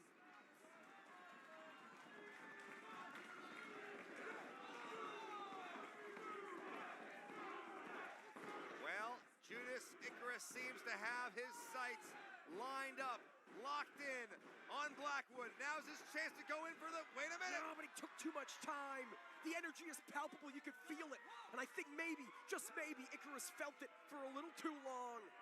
Deposited on the top rope by Blackwood. And again, looking to make lemons into lemonade. It's easy. Blackwood sends him spilling to the outside. For God's sake! Something in the water tonight, Brian saying. Fidel, quick to the outside, quick to check on Judas Icarus. Good enough to continue, but I mean, there is no way that Icarus is in fighting shape after that. That was an absolutely insane landing. The way his head reverberated off the apron, coming down like that. It's a wonder that he is even conscious. Blackwood not giving him a second to think about it. Muscling Icarus up again, grabbing the hair. Looking to become a champion that Prestige Wrestling can be proud of. Oh, wait a minute. No, was looking to drop Judas Icarus with a back suplex, but Icarus landed on those bare feet and now dragging them across the back and face of Blackwood. Boy, I thought he was going to come down in some other ugly way, but he actually just stopped his momentum. That was a very intelligent counter. Perhaps gripping that canvas with those exposed toes. Rolling Blackwood back in the ring and scaling the top himself. This is a big risk at this point in the matchup. I mean, those moves are all hurting a lot harder, hurting a lot more than they did at the beginning. If he misses this, it could be lights out. High risk, but will it be high reward for the world champion? No, it will not. Oh. Nobody home off the frog splash. Really awkward landing there, and Blackwood got him up. No! For the Death Valley driver. Into the corner. Oh boy, this is it, Jordan. Brain Buster. The new era has arrived in Prestige. No! Bite your tongue, Brian Zane. Judas Icarus didn't fight like hell in a steel cage to lose that world championship to another self-absorbed you-know-what. Blackwood looks to be in shock. Oh, wait a minute, some joint manipulation. Yeah, Oh, not ouch. shocked enough to target those feet once again. Busting Crab, cinched in. We saw Icarus favoring that lower back. This has got to be agony for the champion. I mean, what's left? What's left in either of these men? How much does Blackwood have if this move doesn't pull off? Small oh, no. package. Not enough. Wow. I mean, this is an incredible matchup. And Sagiri and Blackwood looking for that top rope firestorm. But Icarus cuts him off at the pass. Hard landing for the challenger. If at first you don't succeed, try again. Look out below. No wings melted here tonight for this Icarus. But Blackwood gets the shoulder up. Both of these men have taken the best of what the other can give and have kicked out. I can't make heads or tails of this, Jordan. I have no idea who's going to come out the winner of this one. This is the 13th main event in Roseland history. Yes, part 3 was a two-parter. And Brian Zane, for my money, this is giving them all a run for theirs.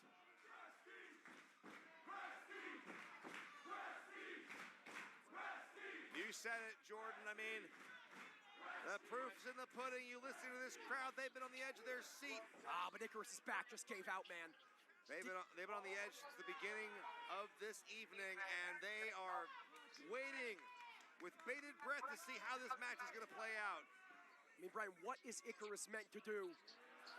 He can barely lift Blackwood off the canvas, let alone back up to his feet, let alone over Icarus's body. I mean, well, it's time to get desperate. The Lighthouse Lariat has got to be his only play, but it's a risky one at this juncture. Side might be hurting him too. Lighthouse Lariat, and Blackwood saw it coming. Standing switch. Look at this. These guys still have the wherewithal for all these counters. Oh, could have him. No. Oh, wait a minute. Rear naked choke, but Blackwood shoulders down. Oh. I'm on the edge of my seat here, Z-Man. This is nuts. Again, Kevin Blackwood looking for the Boston Crab. This time, Icarus had an answer. Jackknife. Whoa. Look at the bridge from Icarus, injured back and all, but it gave out. Oh my God.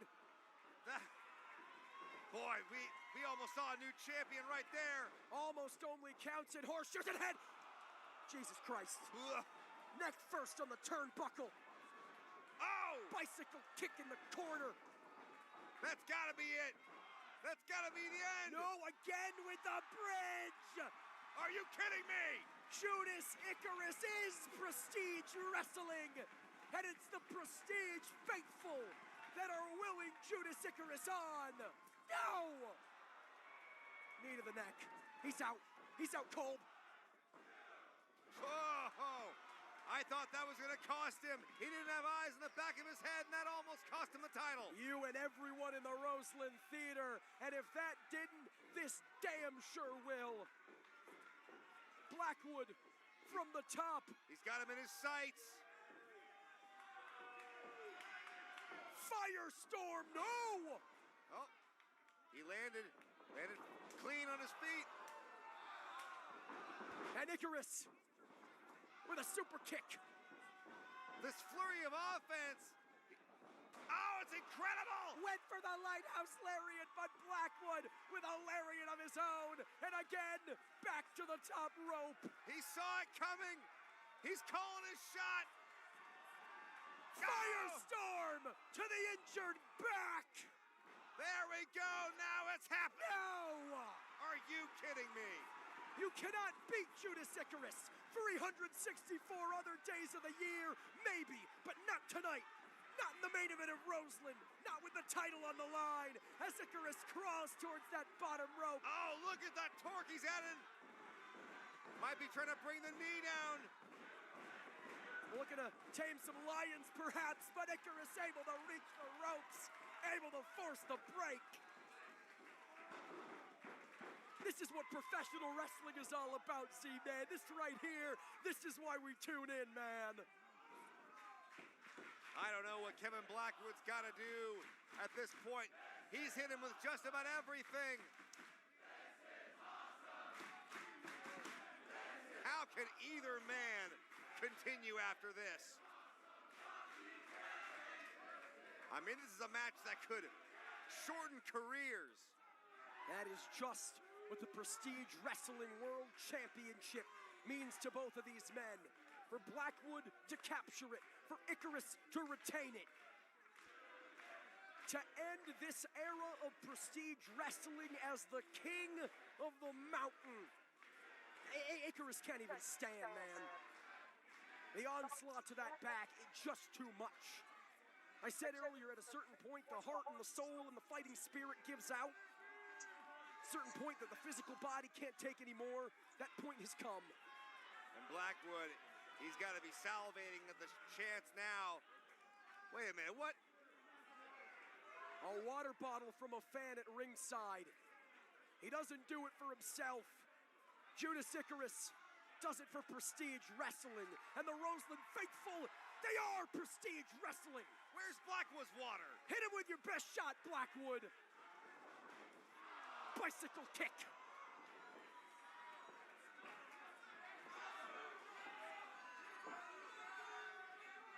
Here's the moment. Firestorm. And he got him. Oh my God. New champion.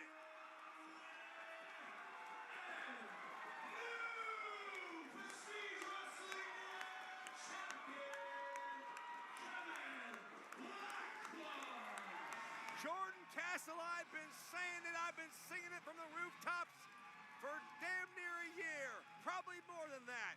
Kevin Blackwood has been all but the uncrowned Prestige Wrestling Champion, and tonight seals the deal, seals his fate, seals his destiny, and seals the future of Prestige Wrestling to go out on top with Kevin Blackwood as champion. Just as soon as Judas Icarus ended the darkest timeline, another has begun. Kevin Blackwood is vegan, he is straight edge, and with that Prestige Wrestling World Championship around his waist, he's damn sure better than you. You love to see it. Now let's hear from the champ.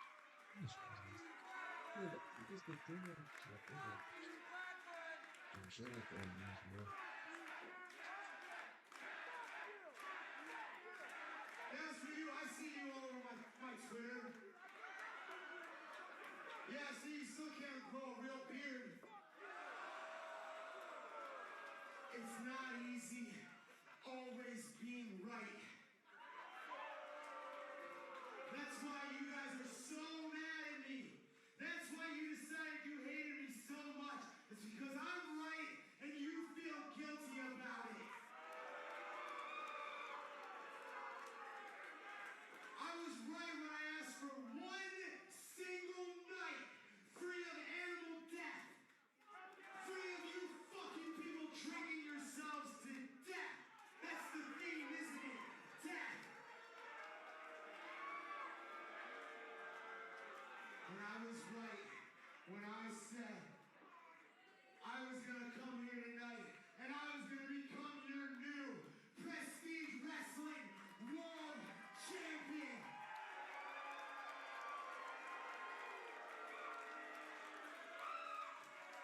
And trust me, I tried to care.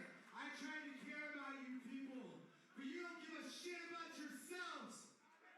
If it was up to me, I'd burn this place to the ground and I'd watch you all smoke each other's ashes.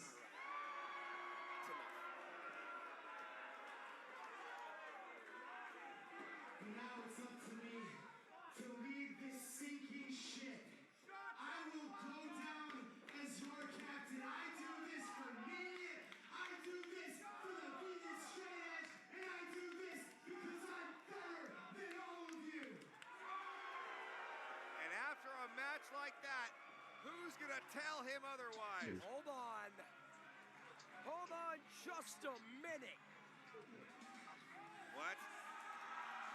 Well, Kevin Blackwood taking issue with the drunks in the Roseland crowd. There's the biggest drunk of them all, Brian Zane. He's the king of the drunks, but what is he doing here, interrupting Kevin Blackwood's moment?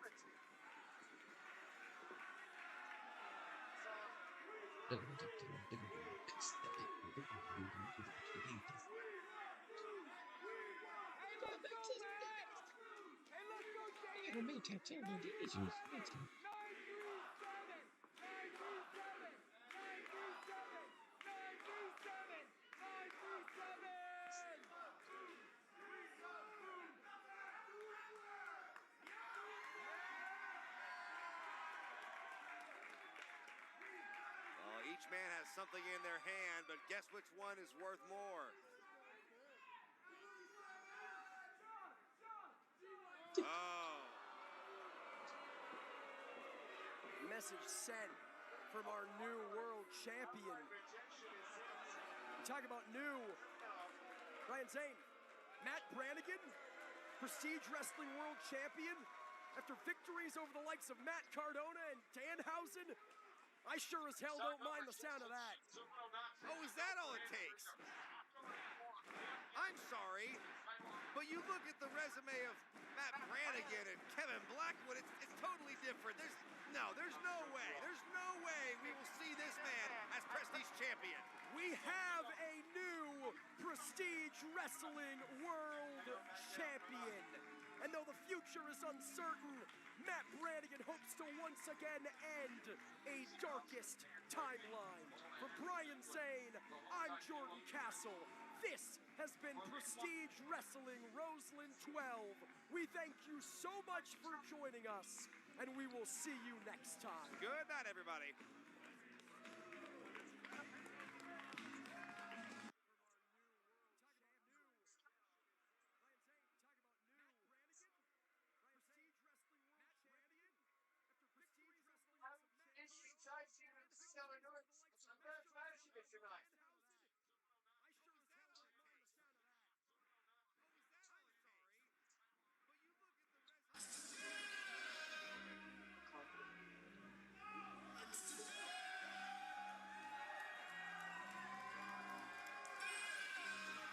What can you say about Johnny Robbie's time as West Coast Pro Women's Champion that hasn't already been said? Since dethroning Sarah Zacher, 231 consecutive days under her belt. Victories over the likes of the Great Sakuya, Miko Alana, Kitsune, Trisha Dora, Maya World, and most recently a barn burner last weekend at How the West Was Won against Danny Luna. You look up Unstoppable in the dictionary, Mike Wexler, and you see a picture of that woman holding that title. Well, not only unstoppable, I think another word to use in the dictionary is undeniable. That woman right there, Johnny Robbie, has made it all over the world, in Japan, in the United States, in Mexico, and is now here in Los Angeles at Commerce, California, here at the Dirt Dog compound, looking to defend a championship that is very worthy of main event status everywhere. Over to Evie Kiyoshi for the official ring introductions. The following contest is scheduled for one fall with a third time limit. Not the Wired, Mike. And it is for the West Coast Pro Wrestling Women's World Championship.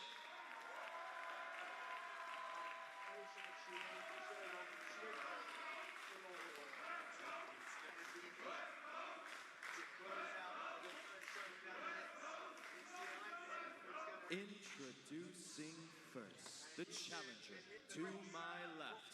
Fighting out of Portland, Oregon. She is the Tower of Power, Amira.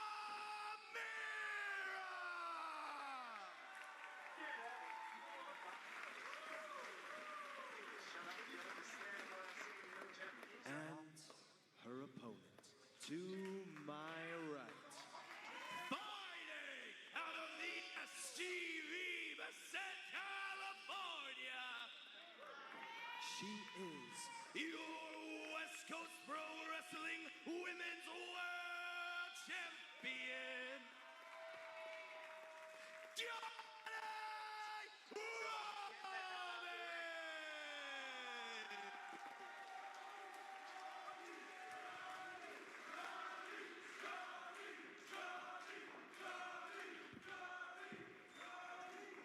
Amira looks to make history. Johnny Robbie looks to make it today, 232. Mike Wexler, something's got to give. Something's got to give, but it is all about that prize right there, the West Coast Pro Women's Championship here in what should be a match that we're going to be talking about for a pretty long time. And we see a show of respect between these young ladies. Evie Kiyoshi alluded to it during his introduction, really running parallel paths, both traveling to Japan and training under Chigusa Nagayo at the Marvelous Dojo at the same time. Hell, they're tag team partners on various Marvelous shows, so kind as thick as thieves. Really, in many ways, the only friends that the other had halfway across the world. So no doubt close, but Mike, all that goes out the window with championship gold on the line.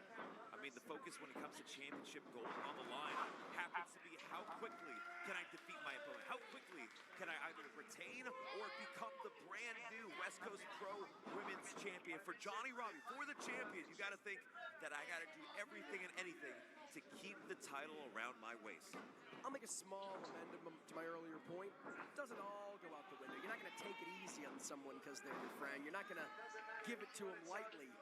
If Johnny Robbie and Amira knows what's good for them, they're going to use what they learned in their time in Japan, not just in the dojo, but bunking together, traveling the city, having those late, deep, intimate late-night conversations.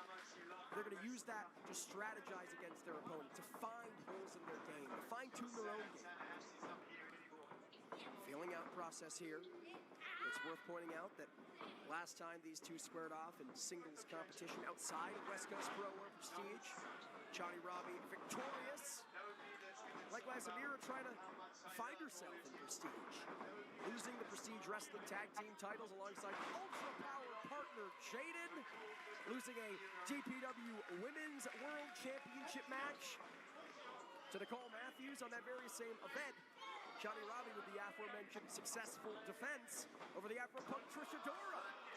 And you're seeing it here, washing the face of Johnny Robbie with those Nikes. I believe those are called Jays, I believe. Oh, all right. Or Pandas, one of those two. The Jays from JR. Wouldn't it be Pandas if they were black and white? But I digress. Amira, shoulders down. Johnny Robbie with a reversal.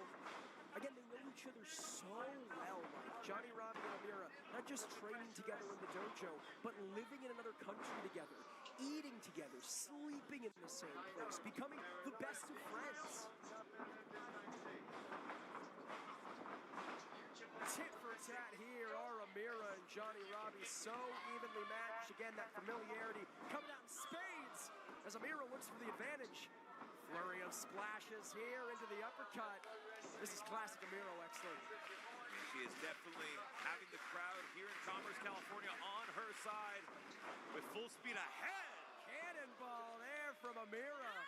Not only trying to win West Coast Pro Women's Championship gold cover here, but also, no doubt, trying to earn a ticket back to the land of the rising sun. You know Chigusa Nagayo, easy for me to say, has her eyes on this one. I mean, definitely has her eyes on that one. But not only that, not only are these two athletes are going for the title, but they are also going to say who is the better competitor here tonight. And we'll see if it's either Amira or Johnny Robbie. Taking off Johnny Robbie's head. Amira into the cover. A little late to pinfall there, and only a 2. No, a near fall, a 2 count at this juncture in the matchup. Still in the first 5 minutes against a champion as dominant as Johnny Robbie.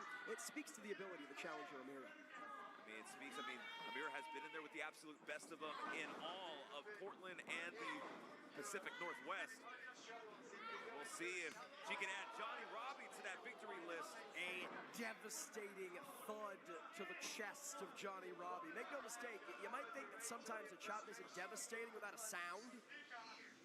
A crack like that, and no doubt a devastating chop. But sometimes, Mike, those hollow thuds like that first chop we heard, even more devastating, even more painful. But you know, I do want to go back to something that you had mentioned, Jordan. Both of these women trained in Japan, have gone to Japan, so they're used to the toughness that strong style has to offer. So those chops, while they are devastating, I mean, they continue on with the fight. Some of that strong style on display here from Amira. Snap suplex. Floats over, cover. And a kick out. Amira is such a versatile wrestler, Mike. We've seen her as a former tag team champion. She's been a very impressive tournament wrestler in the Cascadia Wrestling Cup. Been a deathmatch wrestler in a Devil's Playground deathmatch against Drexel. A true chameleon, a true Swiss Army knife is Amira. We see that right here on full display, and look at that on the ropes. This does not look good for Johnny Robbie, Jordan. Sidewalk slam in the center of the black and blue, but still it's not enough. And did you notice the power of Amira right there? Just having Johnny Robbie as if it was nothing. Hold on, picking world's strongest slam, looking to put this one away. Looking to win the gold, and Johnny Robbie again. She's done her homework. Moreover, she knows Amira. The homework was bunking with her, was traveling with her, was wrestling alongside her in Japan. That knocked Johnny Robbie flush out, perhaps. Look at this. Immediately transitioning. Oh, Mike. She's going with that Boston Crab. If you know anything about the dojo system in Japan where these women train, the Boston Crab, the signature of trainers, the signature of quote-unquote young lions. This is much a psychological message to Johnny Robbie as it is a physical one. I mean, not only that, but look at the torque of the Boston Crab. I mean, Amira, although not fully applied, you can see how much pressure is in Johnny Robbie's spine. And perhaps not fully applied, perhaps the reason why Johnny Robbie was able to crawl towards and reach that bottom rope, forcing the break. Mike, how much damage was done in the interim, those 20 or 30 seconds where Amira had that Boston Crab locked in? Well, the spine had to be torqued right there. I mean, although it wasn't for a very long time. Going for it once again here. Saying if at first you don't succeed, try again, but Johnny Robbie looking to steal it. Only a two. Go behind, roll up. Johnny Robbie's getting desperate here, Wexler. Huge forearm to the face. Stunning. Amira. And Amira saying two can play at that game. Anything you can do, I can do better, John Robb. Again, like you said, tit for tat. Punch for punch. Strike for strike. These two women put it in all on the line here for West Coast Pro and Prestige.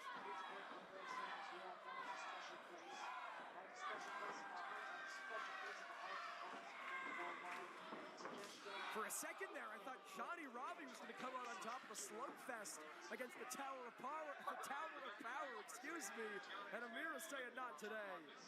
All that respect, all that admiration, all that professional love, it's out the window here, Wexler. It happens to be one of the most brutal things you could do, and right now both a little bit of a meeting of the minds right there as both competitors laid out. West Coast Pro Women's Championship excellence on display here.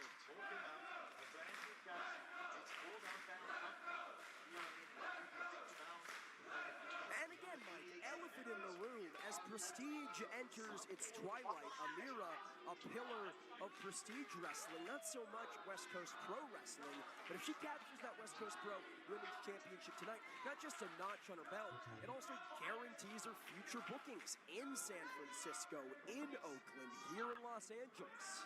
And not only would that be true, Jordan, but it would be a love letter to Prestige Wrestling. It would mean so much for Amira to win that championship and to say, excuse me, thank you to Prestige Wrestling for all the years that you've given to the PDX. Trade shots once again. Look at the look in the face of Johnny Robbie. Eyes bugged, cheeks puffed out. She's kicking it into another gear here.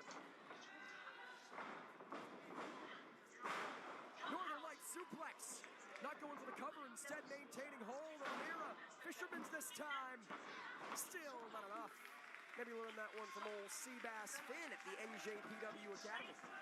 I mean, Johnny Robbie has learned from the best of them. Even Mr. Fred Rosser himself, one of the head trainers.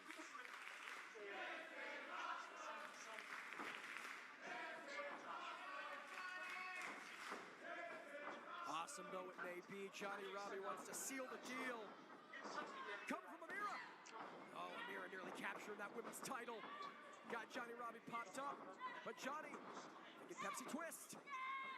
Fireman's carry once again, and a Samoan drop with the Tower of Power, new champ. Oh.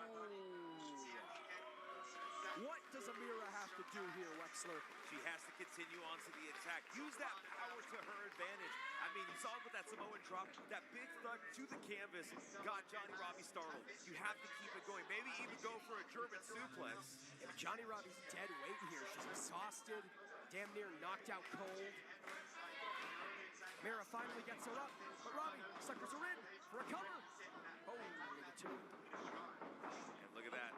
Just immediately going for that. There's that Pepsi twist, leg hook, but still not enough. But did you see that transition though, Jordan? I mean, immediately going for the Pepsi twist. I see this transition here, sending Johnny Robbie into the corner. Amira, nobody home, face full of turnbuckle. And a face wash there from Robbie. She's exhausted, she's hurting, but the coast wheels are on. A black hole slam from Johnny Robbie.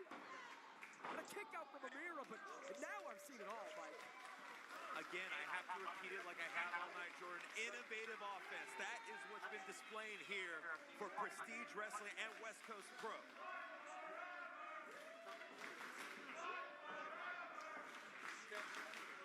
Johnny setting up for that TYK. But Amira saw it coming again. They know each other so well, Mike. Another German suplex. But the fighting spirit of Robbie knows no bounds. Otakon from Amira. A woman given the seal of approval, given the torch from the legendary Aja Kong. And Robbie back up to his feet with a super kick. Just immediately getting up, and look at this Amira. German suplex. This is it. No, it's not. We're heating up here at the compound, Wexler. This one is one for the ages. Not only one for the ages, Jordan, but this is the epitome of women's wrestling being showcased here tonight.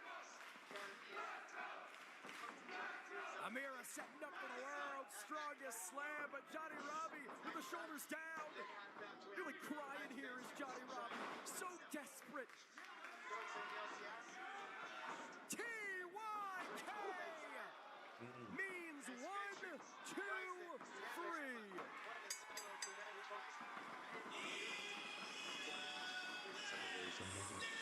Wait, dude, what? What? Oh, wait, I'm stuck. Wait. The word that comes to mind is growth. I remember when Johnny Robbie was competing in the attic of a climbing gym wearing a red one piece and a ski mask with ears.